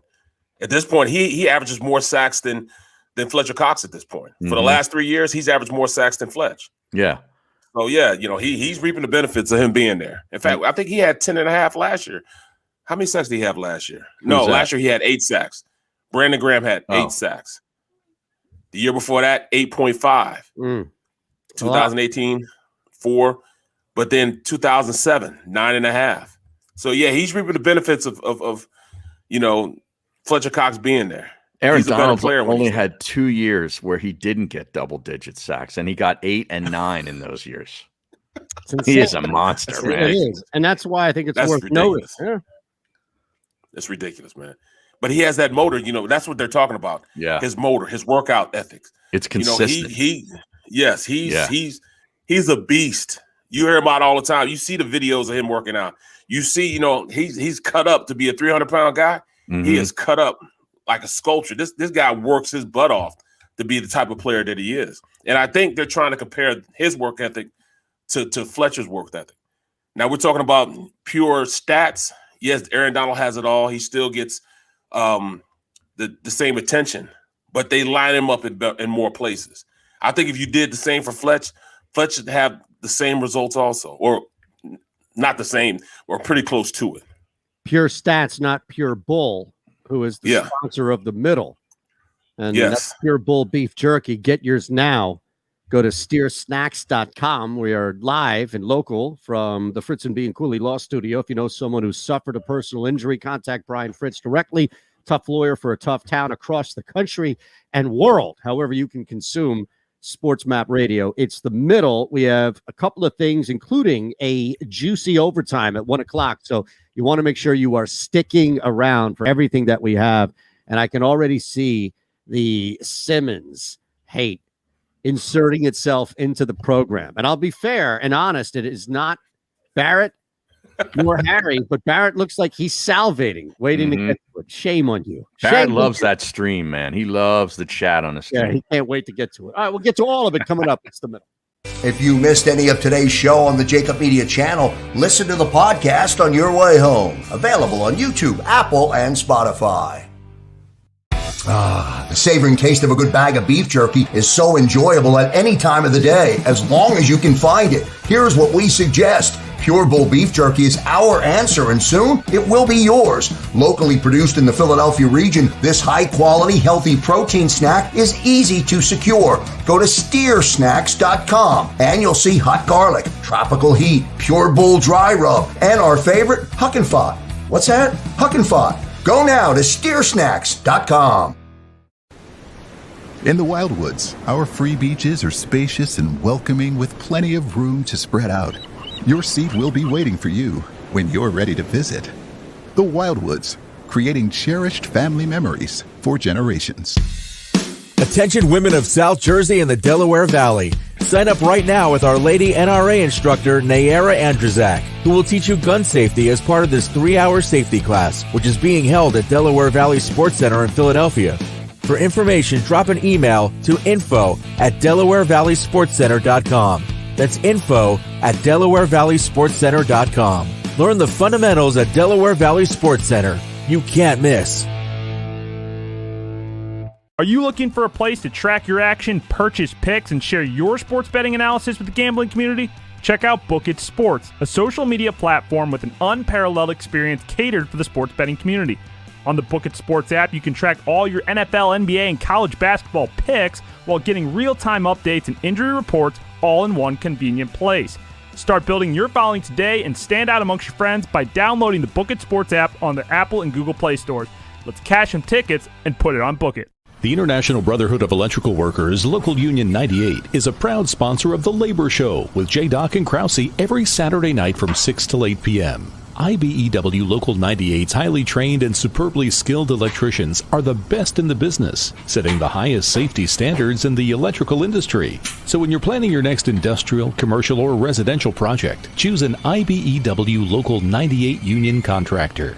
Learn more at ibew98.org.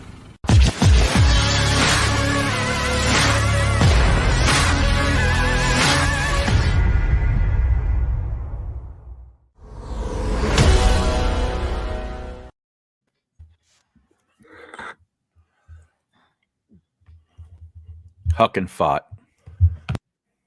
Love saying that. How long has that been out? You know? What's that? I just saw that news. You listened to that show? What? The Mike show. What are you talking about? Who's out? Natalie. She's off the show? Yeah. Well, I know that she wasn't there last week. They had one of the girls from the country station doing the updates, but I didn't know it was permanent.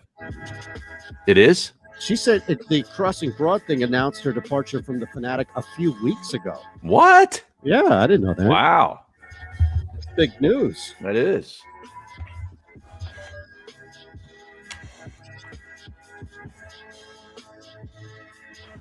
Yeah, I'm aware of that. That's what she's asking about. When? This is the middle on the Where? Well, it doesn't say in CB. I texted Kincaid. live from the O'Reilly Auto Parts Studios. Not that I would make it public. Here's That was Eytan for us. Shander, Barrett Brooks, and Harry Mays. Yeah. This thing is wild, man. Wild. Fletcher Cox. Now, that's just a public kick in the ass, isn't it? They're not going to move unless, here's the thing. Let's just talk this through. They don't want to pay Fletcher Cox a lot of money. They still have Jalen Hurts under a rookie contract. If they move on from Hurts, outside of trading for like Russell Wilson, look, okay, if they're going to trade for Russell Wilson or something like that, and they need to shave some money, I would not like it, but I at least am going to understand it and accept it, knowing that's probably going to be a big reason if they had to move on from Cox. But why the hell would you not have Cox on your team if you're still looking to build and compete? Well, they're not looking to build. They're looking to rebuild. Yeah, but it shouldn't take that. That's a drastic. That's like we're looking to mine picks for the next couple of years. You're getting rid of your best player on defense right now. No question about that. The best player. Well, after this year, it shows you. It just shows they're going for a total rebuild. Then that's what the statement would be, and I can't imagine they would make that statement. So that's why it goes back to not necessarily how believable this whole thing is, because I believe that there are people in the building that feel this way, but what's their source of motivation? Like, why does this come out? Well, we're in the off season. We're June 7th. Maybe the dude hasn't answered his phone in like, a week or something. Maybe I can't get in touch with him. I don't know. Remember, didn't we have this like 2 or 3 years ago, this whole nonsense about Fletcher Cox not showing up to voluntary workouts? I remember I was on the morning show with the Fanatic at that time, and we were down live in the city. I think it was All-Star Day. All right. It was that All-Star Day where we're all doing the shows around the clock. Right. Yeah. And that was the big story in the morning. Fletcher Cox doesn't show up. Yeah. Oh my God. What do we, he doesn't have the heart. I mean, he is 31. I think it has more so to do.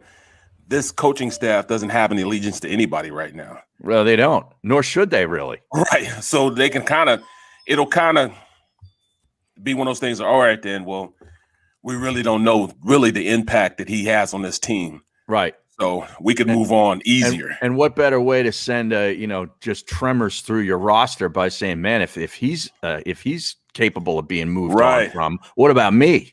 Right. You know what I mean? Talking about being competitive. Right. It changed the whole outlook on how guys approach practice and everything else. So, I mean, he's got. I'll say this though, man. You come into a new team. This is your first job as a coach or a coordinator. You better hope to God you get talent evaluation right, because if you choose to move on from Fletcher Cox, even at 31, because you're not sold, and I'm using air quotes for people who are just listening on Cox, and I apologize for using air quotes to the people who are watching. But if you're not sold, like this sounds like it's something ridiculous, like maybe trying to light a candle under Cox's rear because of this. Or maybe this is just more of the same crap that we've gotten from this team, which is, everybody's competing. Right. And it's another way to reinforce that mantra of platitudes, which is, we're coming in here expecting everybody to compete. And if Fletcher Cox can beat me in a 3-point contest, then maybe he's worth paying. Well, and also poisoning the waters too, by getting this message out there that they don't like the way he's treating his body in the off season. You know what I mean? It's sort of like the onus is on him. Like he's not doing things right. Correct. They've done that in the past. Correct. Or it might be a GM really trying to fix this cap situation he has going on and get some money from somewhere else. You know what I mean? This Milton Williams kid better be good. I'm telling you. Remember what? The guy who they had that beef with in the draft room about the kid they took in the 3rd round. Right. The kid from Louisiana Tech. Exactly. Right. Yeah. Right. Can you imagine when Donahoe wanted a cornerback? Exactly. Now think about that. Just imagine the absurdity in that scenario where they do find a way to move on from Fletcher Cox and he steps in and he doesn't play well. Not that I'm rooting against him. We'd have no choice but to root for him. And then you go back, think about how many times that video would be replayed over and over again. It would be up there with the practice video. It would be worse than anything we've seen outside of 3 or 4 clips in the history of Philly sports. Let me correct that. Dom Donahoe and every Eagles fan wanted a cornerback in the 3rd round. Right. Barrett did. That's for damn sure. He was harping on a cornerback for days leading up to that draft, and rightfully so. I still don't understand why we still only got 1 4th rounder at the cornerback position. Left some dudes up there, man. Yeah, and it's Zach, right? No, not Zek. He's spelled Zek, but pronounced Zach, I believe. It's Zach. Yeah. That's a tricky one. Yeah, that's one of those tricky ones. All right, I got a couple of props to take an eye on. You ready for this? We're going to take a quick one here on the network, but we're still live. So hit us up. Leave us a like. Make sure you subscribe. Subscriptions, man. We need you subscribe to this channel. It does a lot for us here. We're back in 3 on SportsMap. Still live, of course, though, on the JAKIB Media YouTube page from the Fritz and Bean Cooley Law Studios here in Philadelphia. If you know someone who suffered a personal injury, contact Brian Fritz directly, a tough lawyer for a tough town. And the middle is, now, sponsored by Pure Bull Beef Jerky. Get yours now. Go to steersnacks.com. Yeah, what is it, turkey jerky with a hint of cranberry? Yeah. It's infused, Barrett. That sounds pretty cranberry infused turkey jerky. I'm all good. I'm all good with the infusion. Right. Make sure that you get your jerkies right. I don't think I could handle the huck and fought, though. The huck and fought? The huck and fought? That's too much for me, man. You can get in trouble with that. I'm going to leave that alone. I know. That's a lot, man. I'm going to have to try it, man. I think that's too hot for me. Boy, I got Kyrie projected right at 6.54 assists, and that's where the book is. Man. You going to go over? That's a stay away. He has to be the point.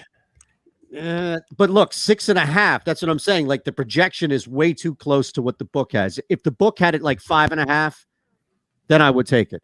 But I need some differential. That's what I'm saying. I need like Blake Griffin. Maybe I can get some value here with Griffin. Blake Griffin. He had 18, didn't he?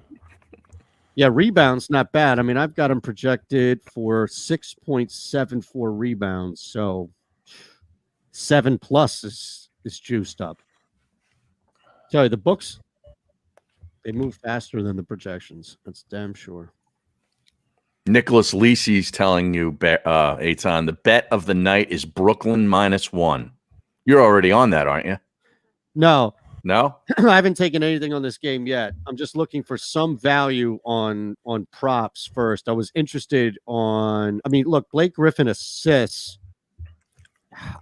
I have him at 3.4, and the book is 3.5, but the under is juiced to 167. See? So what I'm doing is I'm looking at these projections, which have been really good for me, and I'm trying to find a difference between of like 1 to 1.5 points, right? Does that make sense? Mm-hmm. Where my projection is, oh, Kyrie Irving's at 6.54 assists, and the book has it over under at 5.5. That's where I would take over and not look back. But it's hard, man. A lot of these books, they catch up fast, so you have to just move. Like Blake Griffin points might be an interesting one if he's available. Some of them may not even have it. Bryn Forbes under 10.5 points. I don't hate that.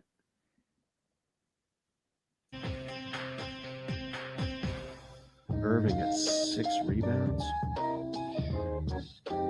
You like that? I do, actually. Is the middle. Over? Over, yep. I can go with that. I have him at 6. It's a half-point difference. Here's Eytan Shander, Barrett Brooks, and Harry Mays.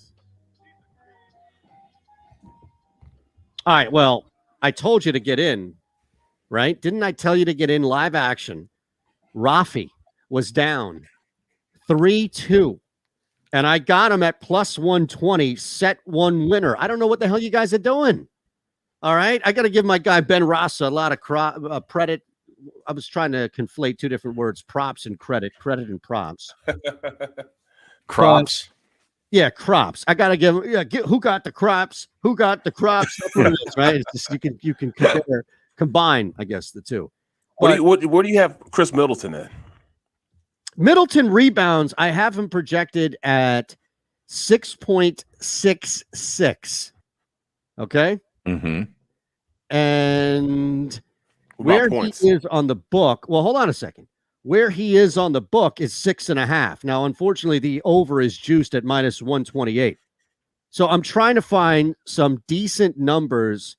Like Kyrie Irving threes, I have at 2.88, right? That's the projection that I have here for him. So, and where do you get these projections? Well, from the site that I work on now at Awesome. Oh, okay. Yeah. So I have an account, and I'm basically relaying some information for you. I don't, want to cross over and do something I shouldn't be doing here, nor do I want to take advantage of my free access there as well, right?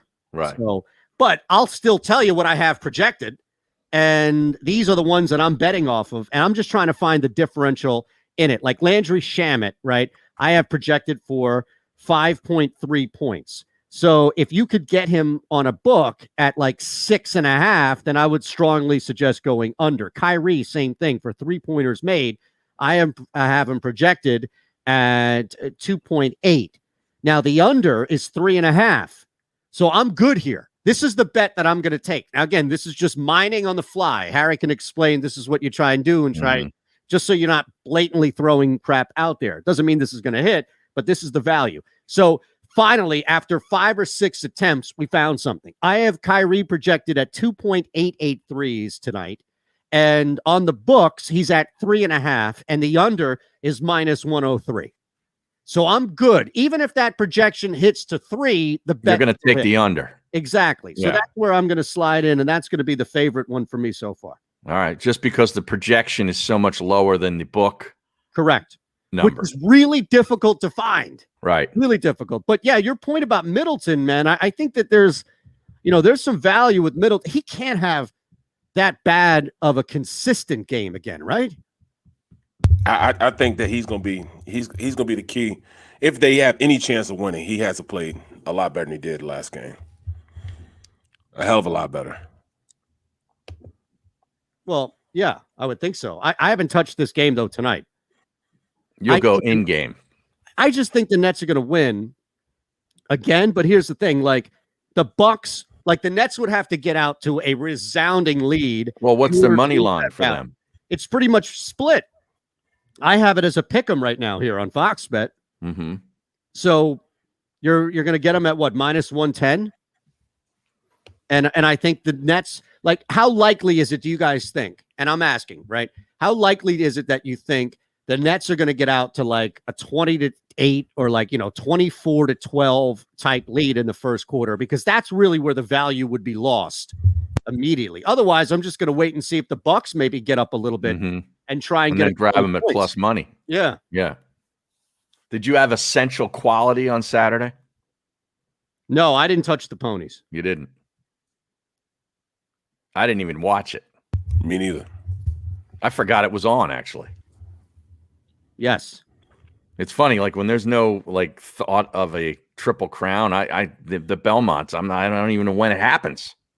It's a bad job out of me. Belmont, though, was it? What's that? That wasn't the actual Belmont. What do you mean the actual Belmont? Like those were just horses racing randomly at Belmont, right? No, that was the Belmont Stakes. Really? Yes, that was the third jewel of the Triple Crown, which... Because I know they had to move it. I know they had to bump up because of COVID, right? They had to bump up. The Derby happened, and then you had the Miracle, right? Or you had the mile, right? Mile and a half. And because the Belmont is always after. Belmont's the long one. Yeah. What the hell am I talking about? I didn't realize that was the actual Belmont. Yeah. Saturday evening. Jeez. Yeah. I'm not even saying that to be an ass. I just had no idea. Because there was no crown. I thought that's why you went to Long Island in the first place. No, not at all. Maybe that's why there was so much damn traffic, right? Well, you were there yesterday, though, right? This was Saturday. I know, but maybe there was a layover. I don't know. That was the big one, by the way. Kyrie going for it. Now, maybe if you're lucky, I'll give you the fantasy lineup of the night, as I've been on a little roll here. But again, I'm just copying and pasting. So I'll crunch some numbers. That's all. And we'll go from there. That's later on. Now, is this pretty much content that you're mining for this show to do on your later show today? No. Later show tonight. What I'll do at 6 o'clock is I'll build up to where all of the money is and look at any early contrarian plays. So, for example, what I may do, since there's so much money on the under right now, only 30% of the bets, but yet 71% of the money on the under. What I may do is I may fall in line with that in like the first quarter. So I may take the under first quarter. Or in the case of, let's say, the Suns and the Nuggets are terribly, like heavily under bet, right? Suns are a huge favorite to come out and win this game, not only on the money line, but as far as where the money is. 69% of the bets, 79 or 3% of the money, all on the Suns money line. So what I may do is at 6, kind of build a case to take the Nuggets to win the first quarter. And then at 7, I live watch all of those bets that I built up for an hour burn and crumble, and then react on the air as such. And any hockey, it's easy tonight. content. Yeah. We have an early hockey game tonight, 6:30. Yeah, I don't like that. I like to build up to 7 o'clock. Islanders Bruins in a pivotal game 5. Tell you, this is one I would say you're okay going under 5. It's going to be juiced to high heaven and back. But the two things that I know for sure tonight, the under's minus 170 at FanDuel. Is that what it is? Yeah. Really? Yep. Under 5.5? Under 5.5. Yeah, but look at the difference. Here's the thing, and I think I got in already, but if I didn't, then I will. Yeah, I went under 4.5 here. Now, I got it under 4.5 at plus 180. This is going to be a low-scoring hockey game, and you're lucky to get 4 goals. So if you're afraid of the juice there at 5.5, I would go under 4.5. It's got to watch that empty netter. Yes, but I think that empty netter would get you to 4. Like, I think these are the two I feel the most comfortable about. All right, I'm telling you this. It's Kyrie Irving under 3.5 threes, and it's under 4.5 for the Bruins and Islanders game. So you're thinking Bruins 3-1 tonight with an empty netter. Yes. I Up watched 2-1, get the empty netter of this betting segment. Okay. I've given you everything I possibly can, Harry. I'm drenched. Barrett is taking notes. Well, he's getting ready for the show on Thursday with John Jansen on the same show. There you go, man. No, but actually, man, I don't know about Kyrie. I think you might have to go with the over, man. So just because hit 4 or 5 threes tonight? Yeah. See, here's the difference. You're just saying that. I got money behind this. All right. Right. So this is a sweat for me now. You're just going to be sitting there laughing regardless. You'll be smiling, enjoying the game regardless. I have to sweat through this now because Irving's going to have 3 with like 9 minutes left when they're up by 14, and he should be on the bench at that point, but he's going to randomly take one because 6 or 7 passes have been made, and he's sitting there wide open. Well, at the end of the shot clock. Yes. Yes. Well, I mean, it just to me it makes more sense for him to have over 3 because you're saying right now that 3.5. That 3.5. Well, you're saying it's gonna be they're gonna win, but it's gonna be a close game. It's a pick 'em. So that means he's gonna have to score more. And if it's that close, he's probably gonna be putting up 3s. That's the only reason why I said that. Hey man, sounds like logic to me. Yeah. Yeah. Okay. I figure. First off, before we take a quick step to this world that we are now in, we have a new contender in the ring, by the way. It's not Aaron Paul or Jake Paul or Logan Paul. It's a guy that I think maybe at least one, if not 2 of us would pay to watch in the ring.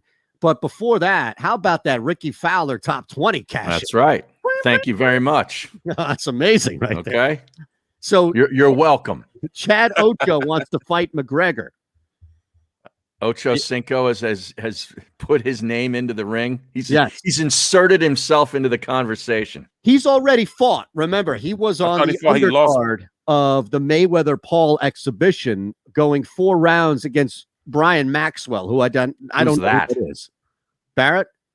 Don't know who it is. Brian Maxwell. Well, he was in the ring, got a little sniff of the action, and now he wants to champ, right? It's like, all right, man, you want a bar rule brawl in the back of some, makeshift ring, and now you want a shot at the champ? Come on. No. No. Brian Maxwell. He knocks Ocho Cinco down. He knocked him down. He did knock him out, though. It went 4, right? Is he the track guy? Brian Maxwell? Is he a coach? No, I thought he was you guys a track athlete. Oh, no. Maxwell, he's an MMA guy. Oh, he's an MMA fighter. Yeah. Played in the NFL. He played in the NFL from but he must have turned now to no, the MMA guy, yeah. Okay, so here's the thing. You need somebody on these cards to provide some sense of legitimacy. You can't just have 2 guys who are not professional fighters fight. There needs to be that tie-in, if you will. Right? Well, I'm watching him here in the 4th round. Knock down Chad Ocho Cinco. Was the fight over? It was in the 4th round. I know. Did somebody come in and stop the fight? Well, the referee is talking to Chad Johnson. No, they resumed the fight. There was 34 seconds left in the round. So and he ain't looking too positive out there. No, he didn't look too good. That could have been a very long 34 seconds for Chad Johnson.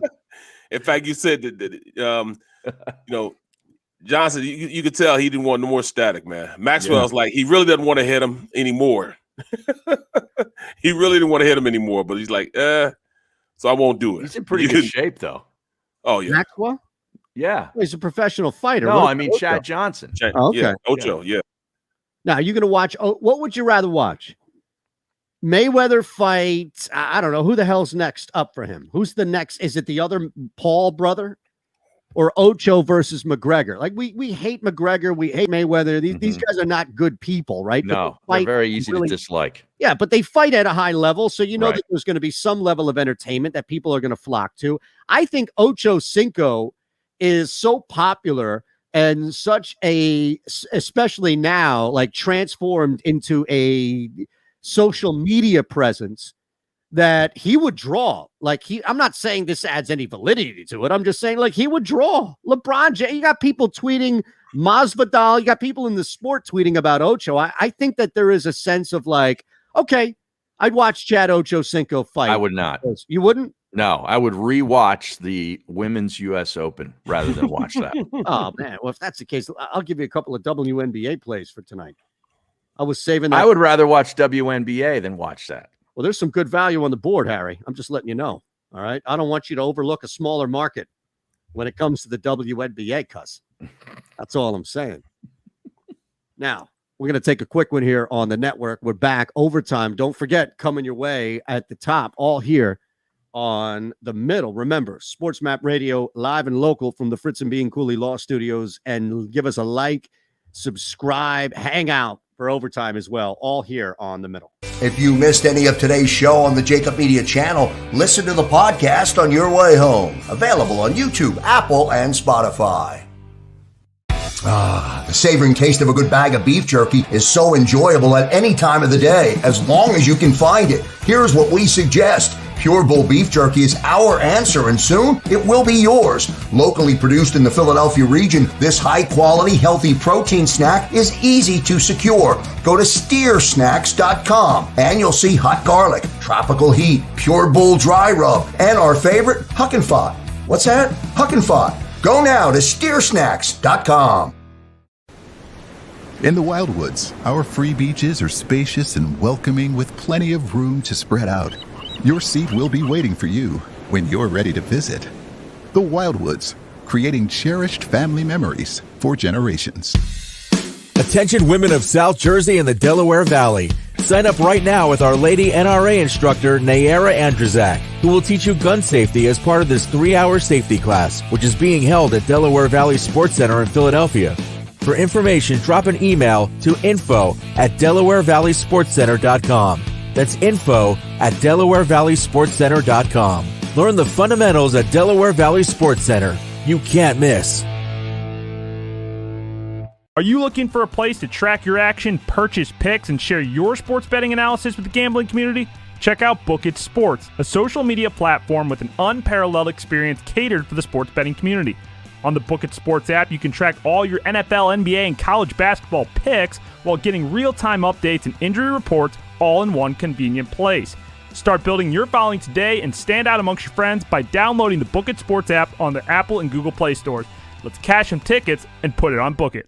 The International Brotherhood of Electrical Workers, Local Union 98, is a proud sponsor of The Labor Show with J. and Krause every Saturday night from 6 till 8 p.m. IBEW Local 98's highly trained and superbly skilled electricians are the best in the business, setting the highest safety standards in the electrical industry. So when you're planning your next industrial, commercial, or residential project, choose an IBEW Local 98 union contractor. Learn more at IBEW98.org.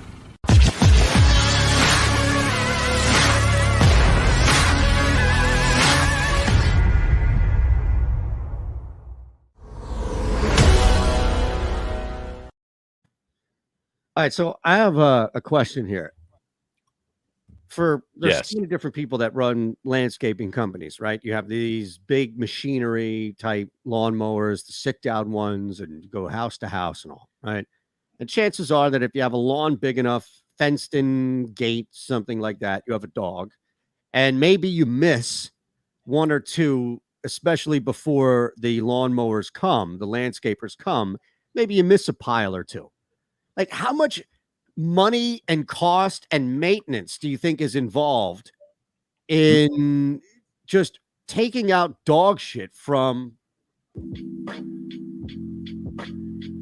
Let's hope the imaging is here and I didn't miss that, right, Ron? Yes. On the sports map.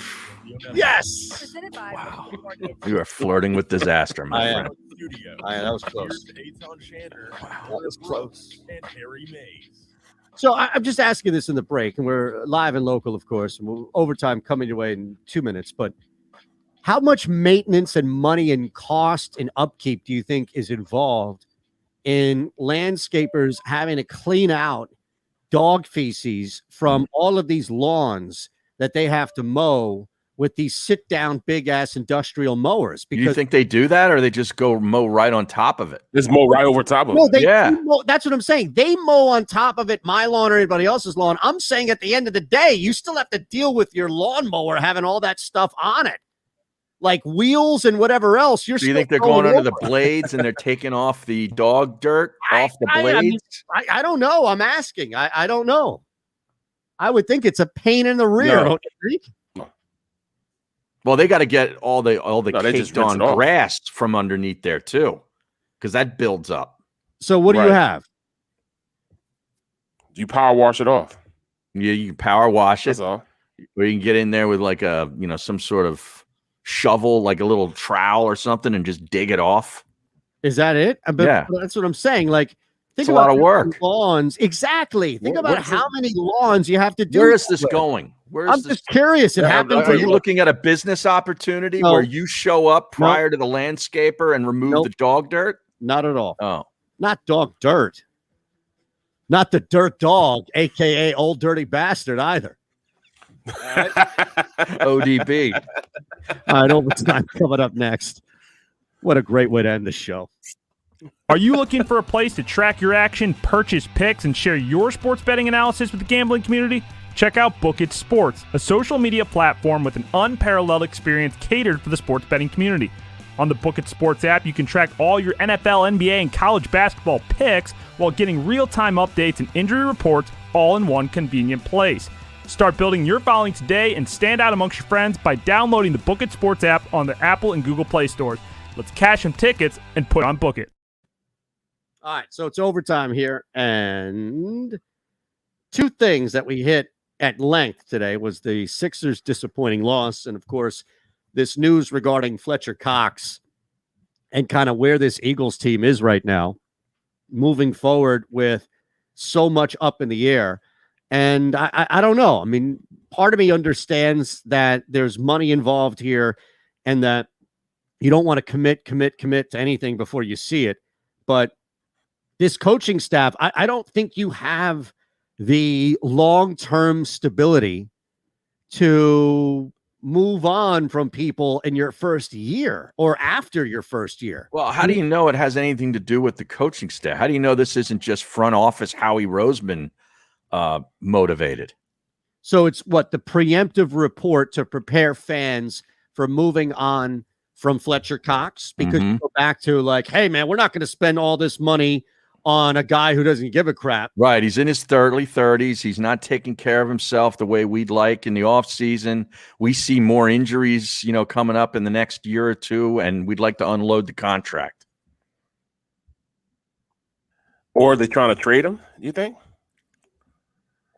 What are you thinking? I mean, at this point, I'm saying at this point, I'm trying to see where his contract is, because I mean that's basically what it is in a nutshell. His contract is up. He's got like 2 or 3 years left on it, I think. If they're trying to trade him, doesn't this devalue him? Like, you have a report that comes out that says he doesn't give a rat's ass about preparing. Now, it doesn't mean somebody won't trade for him. Yeah. But I think a team may have some leverage and say, we're not giving up a first-round pick for a dude. No, you're not getting a first-round pick for him. But that's my point. So wherever that line may be, maybe it's the difference between a back-end second and an early third, because it seems like we got this report. This dude doesn't give a shit. What the hell do we, what are we going to do here? Again, I think it's more. Yeah. No, Barrett, please. I think it's more so the money of his contract. Fletcher's a professional. He's been doing this for years. He always comes in. He plays hard. I remember one year he had to work his way into shape, but he had a foot injury, so he wasn't in shape to do anything. He went in football shape. He had to get into football shape. You can't really get in football shape when you had a broken foot, so he rehabbed that. Any other time, you never have to worry about Fletcher, in his work ethic. To me, I don't see that. I'd see that he draws enough attention that, that's what's going on. That's why his numbers aren't as high. But then I also look at Aaron Donald, the fact that he plays at a high level, draws the same attention. But schematically, they put him in a better position and put him in different places. It's almost like he's the sacrificial lamb in that defense for everybody else to eat. Now, if that's the case, that's tough. Am I wrong, Barrett, to be a little bit underwhelmed with the career of Fletcher Cox in Philadelphia? Yes. I'm wrong? No. It has been underwhelming. Right. Based on the amount of money and where he was drafted and all that kind of thing. I'm just never really all that wowed by him game to game. You'll see him in certain plays just go ballistic and blow right through the line and make a big play. And then you don't hear from him for the next 3 games. It's like he disappears. Right. And, but I don't watch the game the way you watch the game. So I just want to know, am I missing something?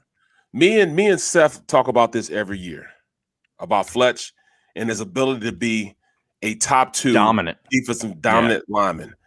And his name gets mentioned up there, but the results we see aren't really reflecting what everybody's mentioning. Right. Okay. They're not really reflecting what we want to see. And I'm not as harsh as I'm not as harsh as the way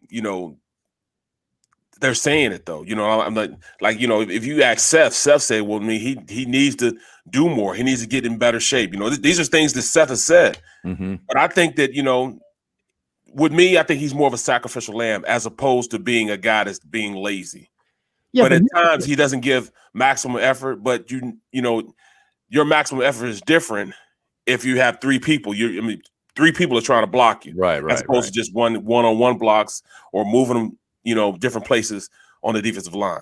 If you're lined up at that 3 technique, play in and play out, it's easy for an offensive coordinator to game plan. It's easy to send 3 people your way. But if you line them up everywhere, now they have to, essentially slide the protection your way, or he's going to get a one-on-one block. And I know there's no offensive lineman in the league that could block him one-on-one if Fletcher doesn't want to be blocked. Let me take you back real quick, and maybe we should track Seth down and kind of have 2 of you talk about this, because I think it would be fascinating from a listener/viewer standpoint, and also go back to something that he said where you can talk as well, especially playing in the trenches. And maybe there is, and I imagine, right, I'll be diplomatic, it's not fat, it's big guy misconception, right? That you can be a big body and be out of shape just because you're a big body. But for Seth Joyner to say that, I'm not saying that this report is 100% accurate as a result of that, but what do you think Seth saw in Fletcher Cox to point at him not being in shape? Because that's a specific thing, Barrett, that was referenced in this Jeff McLean thing. It's not like they went back and McLean was looking at random tape from a post game and said, bam, there's Seth saying that. Let me build a story off of this. So that's what I'm curious about. It doesn't mean that Fletcher Cox is a slob and he shows up and he doesn't give a rat's ass. It just means that somebody like you who played the game, at least from a minor observation, was like, man, that guy could be in better shape. Well, it's almost his body of work and his body working. It's almost like you look at if you're going to get compared to Aaron Donald, you look at his body of work and you look at his body. That guy's all ripped up. Here he is, 300 pounds. He probably has body fat of like 8, 9. I mean, he's chiseled up, looks like the Hulk. Yeah. Fletch, his body isn't like that. You know what I'm saying? Like, he's not going out with washboard abs. I mean, some guys have taken it to that point. I mean, look at Brandon Brooks and his development as a player and where his body is evolved to. I mean, he's taking karate. He's doing different things to make sure that he's in a position where he'll play longer because his body's more cut and defined and he's in better shape. He's in the best shape of his life. He walks around with his shirt off now. He wouldn't necessarily did it earlier in his career. That's what Seth is talking about. Seth is talking about doing the next level stuff.